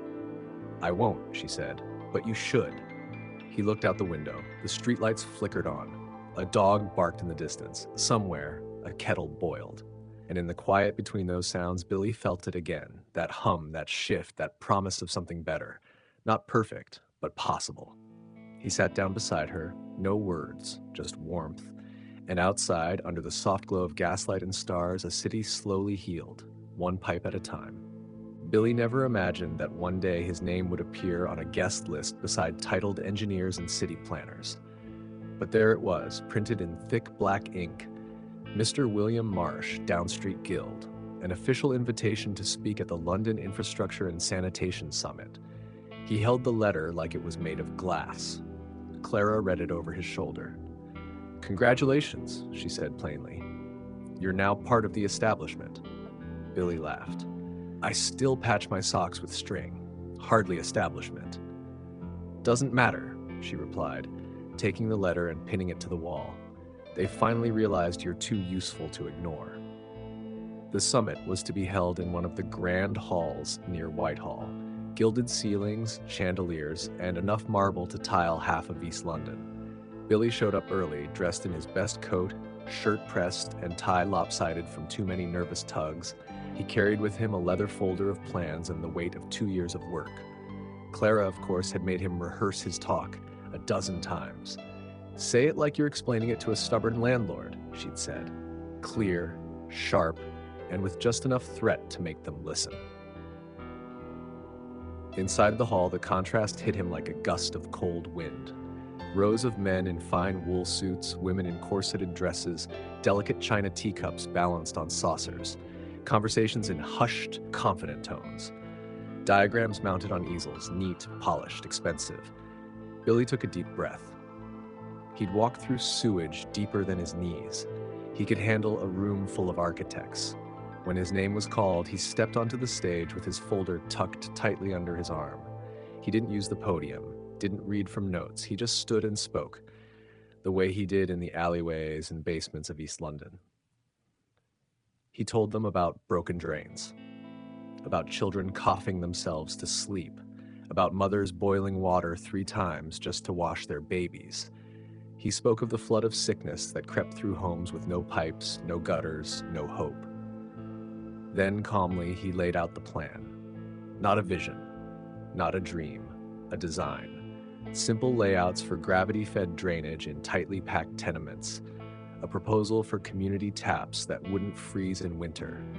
Maintenance instructions that could be taught in a single afternoon. Affordable, sustainable, dignified.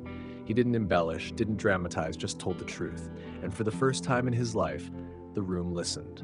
The applause wasn't raucous. It was steady, professional, but real. Billy walked off the stage in a daze, unsure what had landed more heavily, the silence before the applause or the hands that clapped after.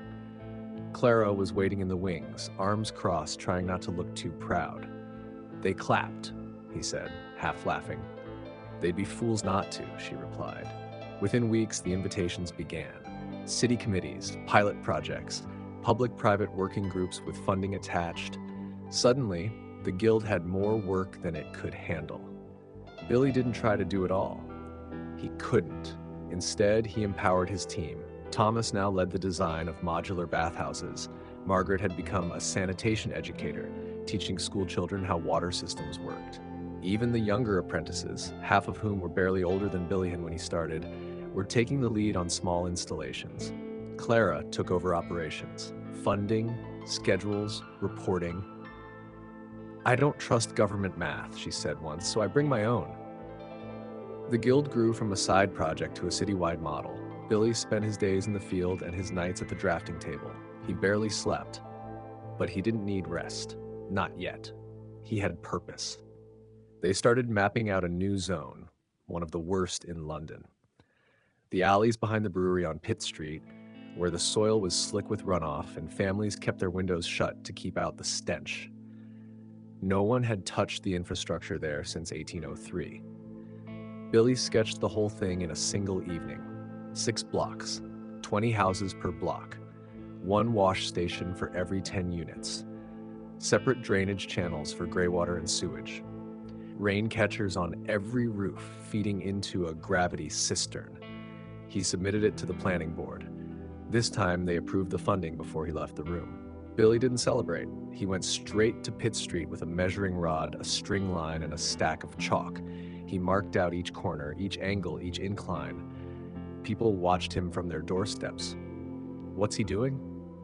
Building something? Looks like trouble. But one older woman stepped out with a tin mug of tea. "You're the boy who fixed that pump in Spitalfields," she said. Billy nodded, "Trying to do the same here." She handed him the tea. "Then I'll leave you to it."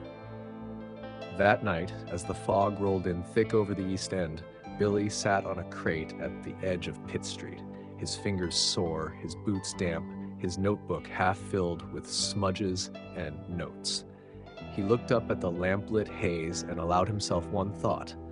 This wasn't just repair, this was reclamation, not just of broken pipes, but of dignity, of control, of hope. And he would keep going. As long as there were streets left to mark, lines left to draw, and voices left unheard, Billy Marsh would keep building the city no one else dared to dream. Autumn came early that year, thick with mist and the smell of wet stone, the kind of weather that made old buildings groan and gutters overflow. But for Billy, the fog was just another kind of silence to navigate, one he'd grown up with and could read like a map. Pitt Street was changing. The first wash station had been completed 2 weeks prior. A row of hand pumps and a raised washing basin beneath a slanted tin roof. Crude, maybe, but solid. Functional. Rainwater fed the tanks. Wastewater drained into a buried pipe bedded in gravel. No one had to carry water 3 streets over anymore. No one had to boil laundry in their bedrooms. And most importantly, no one had to ask permission. That was the quiet revolution Billy believed in. Not dramatic, not televised, not that the East End had any televisions to begin with. Just better days. Less sickness. Fewer apologies for being poor. Clara arrived that morning with her coat buttoned high and a new accounting ledger tucked under her arm. "Funding's delayed again," she said without preamble. "The council wants a progress report before they release the second half." Billy didn't flinch. "We'll give them one, with results." He walked her to the basin, where 2 boys were scrubbing shirts, arguing about who'd used more soap. A mother with a baby slung over her hip filled a bucket with water from the pump. She didn't look up. She didn't need to. The system worked. That was all the proof anyone should need. "We'll write it tonight," Clara said.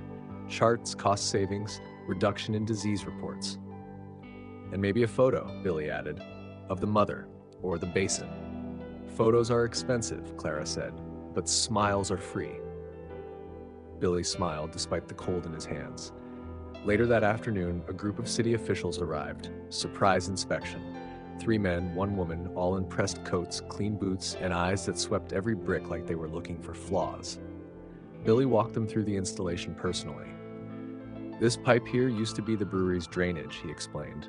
"Redirected it beneath the roadway, laid a proper outflow, took 6 days and 17 volunteers." The officials nodded. "How long will it last?" one asked. 20 years, Billy replied. "Maybe more if it's maintained." "By whom?" "The tenants," he said. "We trained 6 of them." That raised eyebrows. "They're not engineers," another muttered. "They don't need to be," Billy said. "They just need to know their homes matter." Silence. Then the woman in the group stepped forward. I remember when this street stank from 2 blocks away. Billy looked at her. Does it still? She didn't answer. She didn't need to. By nightfall, the inspection was over. The council had their data, and Clara had their signatures. You'll get your funds by Monday, she told Billy, tucking the papers into her satchel. I made sure they signed in ink. Billy watched the street as gas lamps flickered to life. Children chased one another around the basin. Someone played a tin whistle from a window above. The rhythm of life, still poor, still rough, but easier. Do you ever think it's working? Billy asked quietly. Clara looked at him, brow raised. It's working, Billy. No, I mean, beyond here, beyond us. She was quiet a moment. Then, you're not just fixing sewers, you're fixing expectations. He blinked. Is that good? It's dangerous, she said. But it's right. Back at the Guild's workshop, a former bakery now cluttered with pipe fittings, half-finished models, and rolls of chart paper, Billy found Thomas poring over a new design.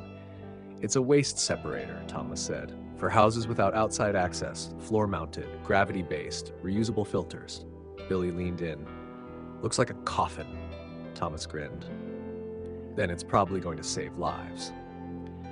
They stayed up late sketching adjustments, adjusting pipe angles, debating flow resistance, arguing over whether a 4-inch vent pipe was absolutely necessary. At midnight, Billy stepped outside for air. The city lay beneath a blanket of fog pierced by the glow of gas lamps. Somewhere, bells rang, St. Dunstan's maybe, or Christ Church. He looked toward the skyline. Not much had changed. Not really. Chimneys still belched smoke. Windows still flickered with candlelight. But below those roofs, inside, things were different. And the difference was measurable, not in money, but in breath. Fewer wheezes, fewer funerals. And it was only the beginning. He closed his notebook and stared at the rooftops, thinking not of what had been lost, but of what could still be won. Water, clean and running. Heat, safe and steady. People, dry and unashamed. And maybe, just maybe, a city that didn't require children to risk disease just to grow up. He whispered into the fog, let's keep going. Because the work wasn't done. The city still had walls that leaked, bricks that crumbled, drains that clogged like bad memories. But now it also had people, trained, angry, hopeful people, ready to put those things right. Billy Marsh, who had once measured his world in mud, now measured it in blueprints. And for the first time, he believed they could draw the whole city again. By the time winter thickened over London, the Down Street Guild had a backlog. Not of delays, but of requests. Letters arrived daily, some formal, bearing municipal seals, others scribbled in charcoal on torn paper scraps. Requests from neighborhoods Billy had never visited. Limehouse, Battersea, even Camden. Places where the word had spread that someone somewhere was finally willing to fix things with the people, not just for them. It was overwhelming and glorious. Billy stood in the middle of the Guild's workshop, which now resembled a cross between a tool shop and a library, trying to make sense of the board where Clara had pinned each new request. Red ribbons marked high-risk zones. Blue meant in progress. Green, rare but growing, meant complete. We're going to run out of pins, Clara muttered behind him, flipping through her third ledger of the month. We'll make more, Billy said, not looking away from the board. She glanced up. You know we're only 27 people. 28, he corrected. Emma joined yesterday. Clara blinked. Emma? The Tosher girl? She's not a Tosher anymore, he said. She's our new valve repair specialist. Clara smirked. I love that sentence. The Guild had grown fast, perhaps too fast. But Billy didn't have the heart to slow it. Not when so many of the new members weren't just volunteers. They were survivors of the very systems they were now fixing. Former mudlarks, chimney sweeps, laundresses. One boy had joined because the first clean water he ever drank had come from a Guild pump. Their mission wasn't just repair, it was redemption. That week, Billy visited Camden, a block of row houses built in the 1840s, never updated, barely held together by ivy and prayers. The residents met him with weary eyes and open doors. One woman led him to her cellar. Pipes burst last spring, she said. Council said they'd come. They didn't. Billy stepped through ankle-deep water to see the damage. rusted joints, cracked brickwork, the kind of neglect that turned into illness if ignored. "We'll fix it," he said simply. She nodded, not in gratitude, but in disbelief. By the next morning, the guild had 3 teams on site. Emma led the drainage crew. Thomas supervised the retrofit of indoor basins. Billy spent most of the day lying under floorboards with a wrench, covered in dust and optimism. At dusk, a boy of maybe 10 approached. "You the sewer man?" Billy wiped sweat from his brow. "Not exactly." The boy pointed to the basement. "That pipe, my sister used to draw horses on it, before it broke. Can you save it?" Billy crouched beside him. "We'll work around it." He kept that promise. By week's end, the entire block had functioning drainage and a shared washing station, and the pipe with the child's chalk-drawn horses was gently cleaned and sealed rather than removed. "You're not just building things," Clara told him that night. "You're building memory." Billy nodded, too tired to speak, but his eyes said, "Good." Back at the palace, Margaret had launched a youth program, teaching children how sanitation worked, how to fix leaks, and most importantly, why they deserved clean water in the first place. Billy visited one afternoon to watch. A girl stood at the front of the room holding up a hand-drawn diagram of a flushing toilet. "This is the lever," she said, pointing. "You press it when you're done. That's manners." The room erupted with laughter. Billy laughed too, but his chest ached, in a good way, the kind of ache you get when something long broken is finally working again. Later, walking home with Clara, he paused beside a lamppost and said, "Do you think it's enough?" Clara stopped. "Enough for what?" "To stop this city from breaking people like it broke us." She looked up at the fog-blurred light. "No," she said, "but it's a damn good start." Billy didn't need more than that. He returned to the guild's office to find a telegram waiting on his desk. From Whitcomb Foundation, subject, expansion grant. It was short, just one line, approved, see attached. "Congratulations, Engineer Marsh." Not yet. He sat there in the quiet, staring at the word engineer like it might fade. But it didn't, because it was real now. Not just a dream whispered in sewers or muttered in alleyways. He was building more than pipes. He was building proof that people like him, like Clara, like Emma, people the city once treated as disposable, could be the ones who saved it. Not because they were heroes, but because they remembered where the rot had started and how to stop it. One bolt, one basin, one street at a time. The Whitcomb Foundation grant changed everything, not just in numbers, though those were staggering. Enough to fund 10 new projects, hire full-time staff, even purchase proper uniforms so the guild didn't look like a band of particularly enthusiastic chimney sweeps. No, what changed most was the weight of expectation. Suddenly, the guild wasn't a grassroots experiment. It was a model. Billy felt the shift instantly. City planners began attending site visits. Journalists sent inquiries. A pair of academics from Oxford showed up, notepad in hand, asking whether they could observe field methodology. Clara met them with a raised eyebrow and handed them a mop. "You can observe all you like. Just mind the waste valve." Billy didn't object. He knew what was coming. Visibility meant scrutiny. Scrutiny meant pressure. And pressure, well, pressure was familiar. The first project funded by the grant was a comprehensive overhaul of Bracken Alley, a winding lane off the Southwark Main Road. It was home to nearly 100 families, half of whom shared a single outdoor lavatory. The air there never smelled entirely clean. The walls sweated with mildew, even in summer. Billy had surveyed it months ago. Now, with real backing, they could do more than patch. They could build. The plan was ambitious. Private basin taps for every 10 units, a community shower house, elevated drainage with rat-proof grading, and a gray water garden to purify runoff through layers of charcoal and gravel. They broke ground in early spring. Within a week, the complaints rolled in. Too loud, too messy, too fast. Billy stood in a muddy trench, listening to a landlord in a velvet waistcoat lecture him about property values. "This isn't a charity ward," the man sneered. "You'll scare off respectable tenants." Billy looked him square in the eye. "These tenants are respectable. That's why we're here," the landlord sputtered. And who appointed you? Billy didn't answer. He didn't have to. Behind him, 20 guild members, Emma, Thomas, Margaret, even little Daniel from the youth class, were hauling pipes, fitting joints, laying foundations. The work spoke. By the third week, resistance faded. The water tower went up. The first basin was tested. Children gathered to watch clear water arc from the spout like magic. One boy reached out and whispered, "It doesn't smell like anything." Billy grinned. That's the point. They held a celebration at completion. Nothing grand, just tea, biscuits, and a bit of violin from a neighbor with more heart than skill. Clara gave a speech. Billy didn't. He just stood in the background, watching the crowd drink water without fear. Watching a mother wash her daughter's hands without boiling a kettle. Watching, for the first time in years, a street that felt possible. That night, back at the workshop, the team gathered around the long table, now scarred with blueprints, ink stains, and the occasional biscuit crumb fossil. "We've been offered 5 more districts," Clara announced. "But I'm saying no."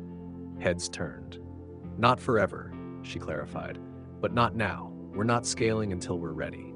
Billy nodded. He understood. Building was one thing, sustaining was another. They needed training programs, quality control, spare parts systems, and something Billy had long resisted, public relations. "You want me to give more talks?" he groaned. "Yes," Clara said, "with diagrams and a haircut." Billy sighed. "Fine, but I'm not wearing a cravat." "You'll wear what I hand you," she said, already writing a schedule. Over the next months, the guild became more organized. Each team had a lead. Each lead had a budget. And Billy? He became something new. Not just the man in the mud, but the man at the table. He spent his mornings in meetings, his afternoons at build sites, and his evenings training new apprentices. He hated paperwork, but he learned it. Hated speaking, but got better at it. Even started writing articles, practical hydraulics for urban poverty zones, on the dignity of drainage. Some got published, one was cited in Parliament. And yet, the best moments still came unannounced, like the girl in Eastcheap who offered him a flower, plucked from the gray water garden he'd helped build. Or the landlord who begrudgingly began fixing his own pipes after watching a 12-year-old demonstrate how pressure traps worked. Or the whisper that began circulating in alleyways and pubs, "If your tap's broke, find the mud engineer." Billy pretended to hate the nickname. He didn't, because it meant something now. It meant presence, it meant promise. He wasn't just cleaning up the past, he was laying the groundwork for a different city, one tap, one trench, one team at a time. And London? London was beginning to notice. Mud engineer. It first appeared in chalk on a brick wall in Shadwell. "Thank the mud engineer." Then someone carved it into a bench beside one of the guild's water stations. Then, one morning, Billy passed a child playing with a toy wrench made of wood, whispering, "I'm the mud man. I fix London." He chuckled all day. It wasn't elegant, it wasn't professional, but it was true. Because in a city built by polished boots and posh accents, Billy Marsh had built something else. Trust in worn hands and leaking pipes. And now that trust was spreading. One fog-thick morning, a letter arrived. The envelope was heavy, the seal familiar. The Royal Institute of Urban Planning. Billy raised an eyebrow. Inside was a formal invitation to an international engineering conference in Vienna. "They want you to speak," Clara read aloud, skimming, "on urban water access in disadvantaged zones. Expenses covered. Accommodations provided. Dress code. Respectable." Billy grunted. "So no mud boots?"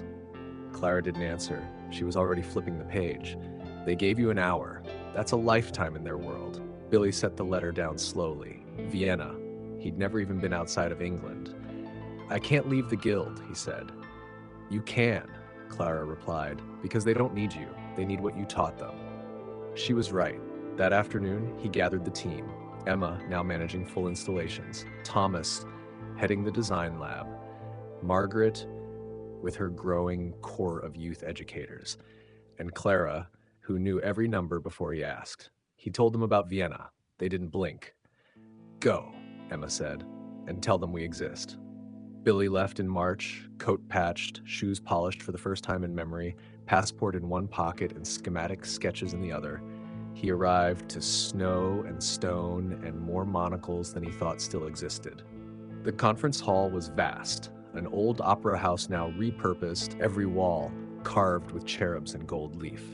The speakers before him came from universities, ministries, banks. They used words like hydro capital and development yield. Billy used words like bucket and leak. And when he stood to speak, he didn't apologize. He told the story of a city that ignored its poorest until its poorest started building the future. Of bricks relayed by hands, calloused from scavenging. Of water that ran not just clean, but with dignity. He described the Down Street Guild in detail, and when he finished, the room was silent. Not politely, but properly. Then the clapping started, hesitant, then rising.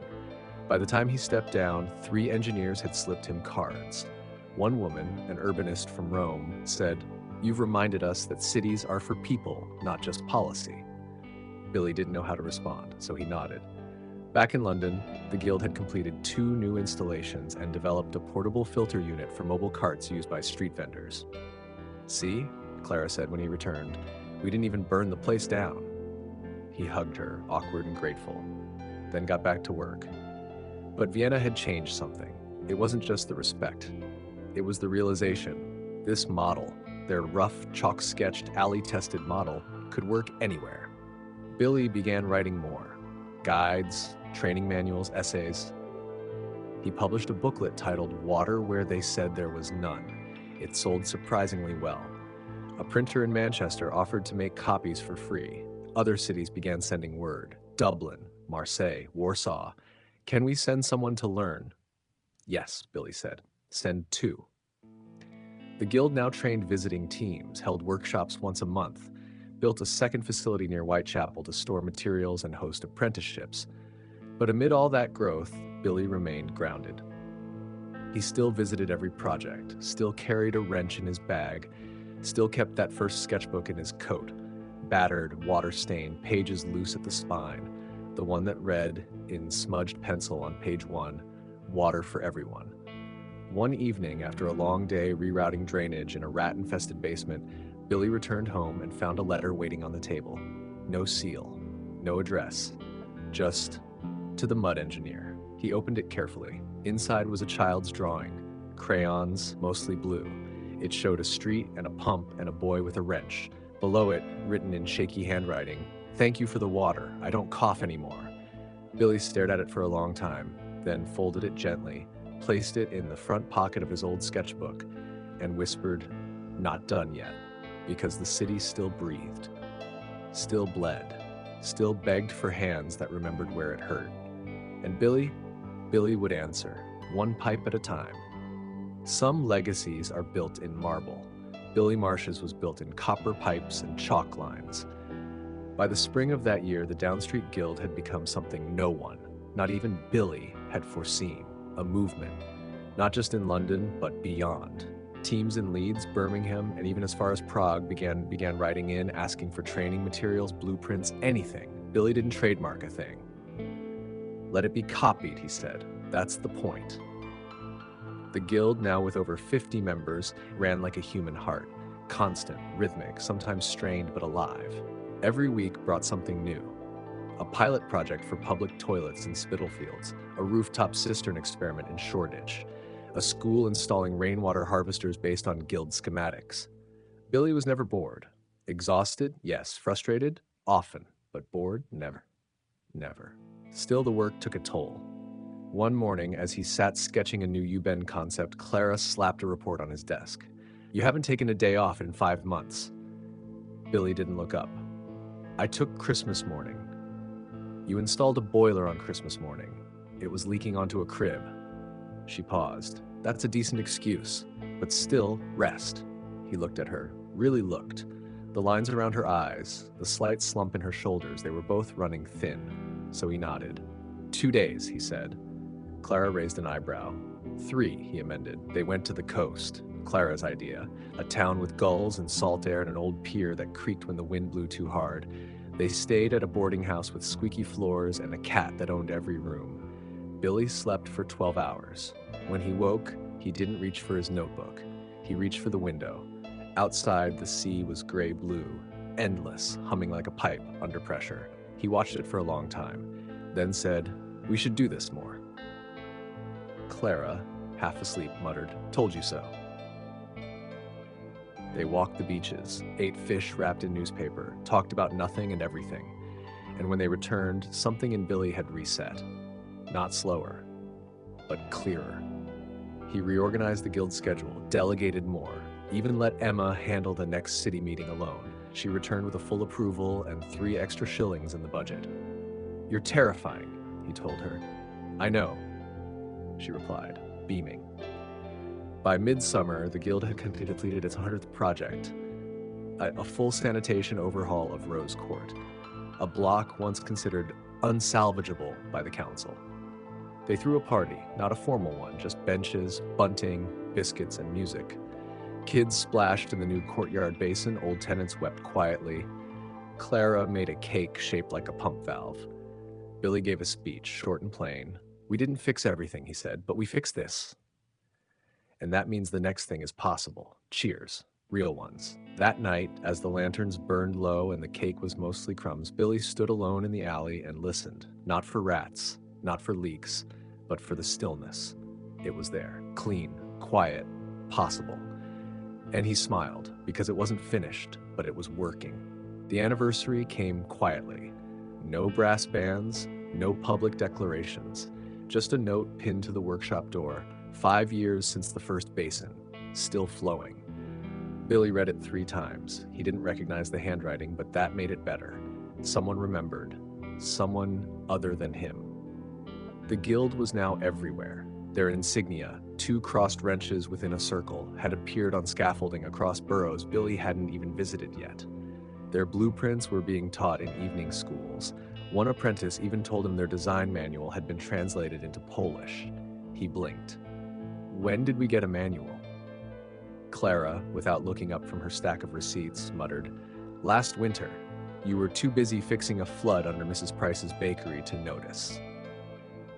Billy grinned. The flood had been his fault, a misjudged pressure valve. He still checked it twice every time he passed. He now carried less in his satchel. The old notebook, frayed but still holding together, a roll of clean blueprints. A single wrench, more symbolic than practical. Most of his work now was planning, mentoring, reviewing. Not because he didn't trust the pipes, because he finally trusted the people working on them. That trust became crucial when a new crisis hit. Cholera, a small outbreak in one of the older blocks, not under guild care, but dangerously close. Within hours, the guild mobilized. Portable filters were deployed, water supplies rerouted, a sanitation tent erected with hand-washing stations and safe waste disposal. Billy worked through the night, checking pipe connections by lantern light, double-testing valves, briefing volunteers. The outbreak was contained in 4 days. Only 3 cases, all recovered. The newspapers called it a miracle. Billy called it preparation. After that, something shifted. The city council offered the guild a permanent contract, oversight of all sanitation projects in London's eastern districts. It was unprecedented, unbelievable, and terrifying. Clara, after reading the proposal, put her tea down very slowly. "If we say yes," she said, "we become part of the machine." Billy nodded. "Then we'll make sure the machine works." They accepted. The guild headquarters moved to a larger space, a decommissioned chapel with stone floors and wide windows. They kept the old bakery, of course. Tradition and good memories. Billy's office, such as it was, had a leaky skylight and a desk too big for him. He filled it with sketches, maps, half-drunk mugs of tea, and notes from apprentices. One note read, "My mum stopped coughing. Thank you." He never moved it. Despite the title, Billy refused formality. When a new guild member called him director, he winced so hard Clara banned the word. "Engineer, then?" the girl asked. Billy shrugged. "Billy's fine." He spent his mornings reviewing site updates, his afternoons visiting builds, and his evenings reading by candlelight in the chapel loft old engineering texts beside novels and cracked anatomy guides. He still taught once a week, not at the palace, at the pump yard. 10 kids, no uniforms, each with a wrench and a notebook, One afternoon, he asked them, "What makes a good system?" Hands shot up. "Strong pipes, good drainage, no leaks." Billy nodded. "Yes, but what else?" Silence. Then a boy in the back, smaller than the rest, eyes too old for his face, said, "A good system doesn't forget anyone." Billy pointed. That. He gave them each a copy of his first sketch, now cleaned up, re-inked, but still titled, "Water Where They Said There Was None." "Make your own version," he told them, "and build it." The weeks passed, then months. The city changed around them. Sewer covers now bore the guild's symbol. Water stations bore plaques with installation dates. A museum displayed one of Billy's early pump prototypes, still dented from the time it fell off a cart into the Thames. One day, as he walked past a fountain in the central square, he overheard a child ask, "Is it true there used to be streets without water?" Her father shook his head. "Not anymore." Billy didn't interrupt. He just kept walking. Toward the next district, toward the next broken line, toward a city that, at last, was learning how to care for itself. Not because of charity, but because of people who had once been left behind and then picked up a wrench and rewrote the map. The guild didn't plan a celebration. They never did. But on the 10th anniversary of the first completed basin, people celebrated anyway. In Bethnal Green, someone painted the original installation bright blue and festooned it with ribbons. In Limehouse, a bakery handed out Mud Engineer biscuits, plain shortbread in the shape of a wrench. Across the city, chalk drawings appeared. Water droplets, pipes, children holding tiny toolkits. None of it was official. And all of it was perfect. Billy watched it unfold quietly, coat collar turned up against a chill spring wind. He'd grown older. A few streaks of gray threaded through his hair. His hands, always busy, bore calluses that had never quite faded, but he moved more slowly now. Less wrench turning, more blueprint reviewing. He missed the trenches, but only a little. He knew the real work was being done by others now, by people who had once watched him from windows. Now they built what they once thought impossible. That morning he visited the original site, the very first courtyard basin, still operational, still clean. Someone had placed a bouquet of daisies beside it. A woman walked up, 2 toddlers in tow. "That yours?" she asked, nodding toward the spigot. "Sort of," Billy said. "Lots of hands built it." She smiled. "Changed everything. This did. I grew up 3 streets over, used to boil rainwater just to rinse socks." She filled a small bucket and didn't say thank you. Billy loved that. Gratitude wasn't the goal. Normalcy was. Across town, the guild headquarters buzzed with activity. Clara had doubled the team again. They had divisions now: engineering, outreach, maintenance, training. The maps were digital. The data live, but the spirit hadn't changed. On her desk sat a brass plaque. "Down Street Guild, we start at the ground." She didn't like the plaque, but she kept it. That afternoon, Billy sat in on a new apprentice orientation. The room smelled of ink, paper, and determination. 30 young people sat in mismatched chairs, eyes wide, notebooks ready. He stood at the front, didn't bother with a speech, just held up his old notebook. "This," he said, "is where it started." He passed it around. Page after page of rough sketches, scribbled measurements, diagrams inked by candlelight. Some laughed. One girl gasped at the sheer number of scribbles and margin notes. "Did it all work?" someone asked. Billy shook his head. "Most of it didn't, but we built anyway." A pause, then, "How do we know if we're doing it right?" He smiled. "You don't." He let that settle. "Until someone uses it and doesn't get sick or miss work or have to choose between washing a baby or making tea." That got nods. He handed them each a new blank sketchbook. "Start here," he said. Later, as he stepped outside, he found Clara leaning against the stair rail, tea in hand. "They like you," she said. "Give it time," Billy replied. "I assigned them a trench inspection tomorrow." She sipped. "You should rest more." "I know." He paused. "You should too." She smiled. "We will." Then together they walked toward the next block, one scheduled for retrofitting, where families still shared one tap and rats had learned how to chew through plaster. Billy reached into his pocket. Still there, a folded crayon drawing. "Thank you for the water. I don't cough anymore." He touched it gently, and kept walking because the work was still not done. And that was okay, because cities didn't need saviors. They needed plumbers with memory. And Billy Marsh, the mud engineer, was still on the map. The day Billy Marsh stepped back from daily work, there was no announcement, no farewell speech, no brass plate mounted on a wall, just a cup of tea left on his desk, still hot, and a folded note beneath it in Clara's handwriting. You've earned a day off, maybe 10. Try not to dig a trench during it. He didn't argue, because for the first time in decades, he felt the city didn't need him every second, and that was the greatest success of all. He walked the streets that morning, not as an engineer, but as an observer, past spigots flowing into clean buckets, past girls brushing their teeth from courtyard taps, past families who no longer whispered about water, but just used it like it was always meant to be there. The streets weren't silent, they were living, alive with hums and whistles and dripping faucets that didn't leak, kids laughing, the distant clatter of someone installing a new line on their own using a guild manual. Billy wandered into a small square he hadn't visited in years. It had once been a swampy cut-through between two crumbling tenements, filled with broken bricks and the smell of old waste. Now it was a green space. A pump stood in the center, surrounded by benches. A group of children were drawing with chalk on the paving stones. One girl, maybe 7, held up a sketch proudly. This is my house, and this is our sink. Billy smiled. Looks like a good sink. She tilted her head. Do you work with the guild? Sort of, he said. I used to. She narrowed her eyes. You look like the man in the book. What book? She ran off and returned with a worn instructional booklet. Clean streets, strong cities.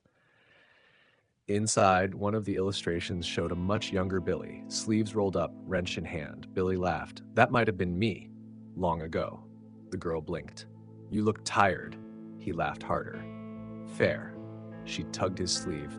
You want to help me draw the pipes? And so he sat, for the first time in years, on a paving stone, chalk in hand, sketching a drainage loop with a child who would never know what it felt like to drink from a contaminated well. That evening, he returned to the workshop, now staffed, bustling, larger than he remembered. Emma caught him at the door. We've been asked to speak at Parliament again, she said. He raised an eyebrow. We, you, she said. But I'll do the talking, you just nod meaningfully. He nodded, already smiling. Later, he found Clara in the old chapel that now housed archives, shelves lined with project binders, photos, and mementos from every corner of London. She looked up. Rested? I drew a sewer loop in chalk with a 7-year-old. That's more you than rest, she said, but I'll allow it. They sat in silence a while. Then Clara pulled something from her drawer. A book, leather-bound, unlabeled. She handed it to him. Inside were pages and pages of stories, letters, notes, journal entries from guild members, residents, volunteers, engineers across Europe. Billy turned to the first page. This is what hope looks like when you give it plumbing, he laughed softly. I didn't build this alone. No, Clara said, but you were the one who believed we could. Billy stared at the words, then closed the book gently. I think we've proven it now, she smiled. So what's next? He stood slowly, joints creaking like old pipes, looked out the window at a city he'd helped remake, not through conquest, but through patience. We keep going, he said, but we don't lead, we follow. Follow what? He thought a moment, then said, the water. Because even now, after all the blueprints and valves and pumps and policies, the truth was simple. Clean water meant a clean life, and a city that followed its water would never lose its way again. Billy Marsh left the workshop that night, not as a hero, but as a ripple in a river that would never stop flowing. And in the quiet behind him, the pipes hummed, still working, still clean, still human. And now, before the last lamp flickers out and the city falls fully into sleep, I want to hear your thoughts. What part of Billy Marsh's journey stayed with you the most? Was it the first basin in that forgotten courtyard? The trench full of hope and clay? Or maybe the moment a child handed him a crayon drawing that said everything he ever needed to hear? Leave a comment below. Share your favorite moment, your reflections, or just let me know where in the world you're watching from and what time it is for you right now. I read every single one, and your voice matters as much as any pipe Billy ever laid. And if this story moved you, if it stirred something real, please consider subscribing to the channel. It's free, it's easy, and it lets me keep bringing you stories that mix dirt and dignity, history and humanity. Until next time, my friends, rest well, sleep deep, and remember, even the quietest water can change the shape of a city. See you in the next tale.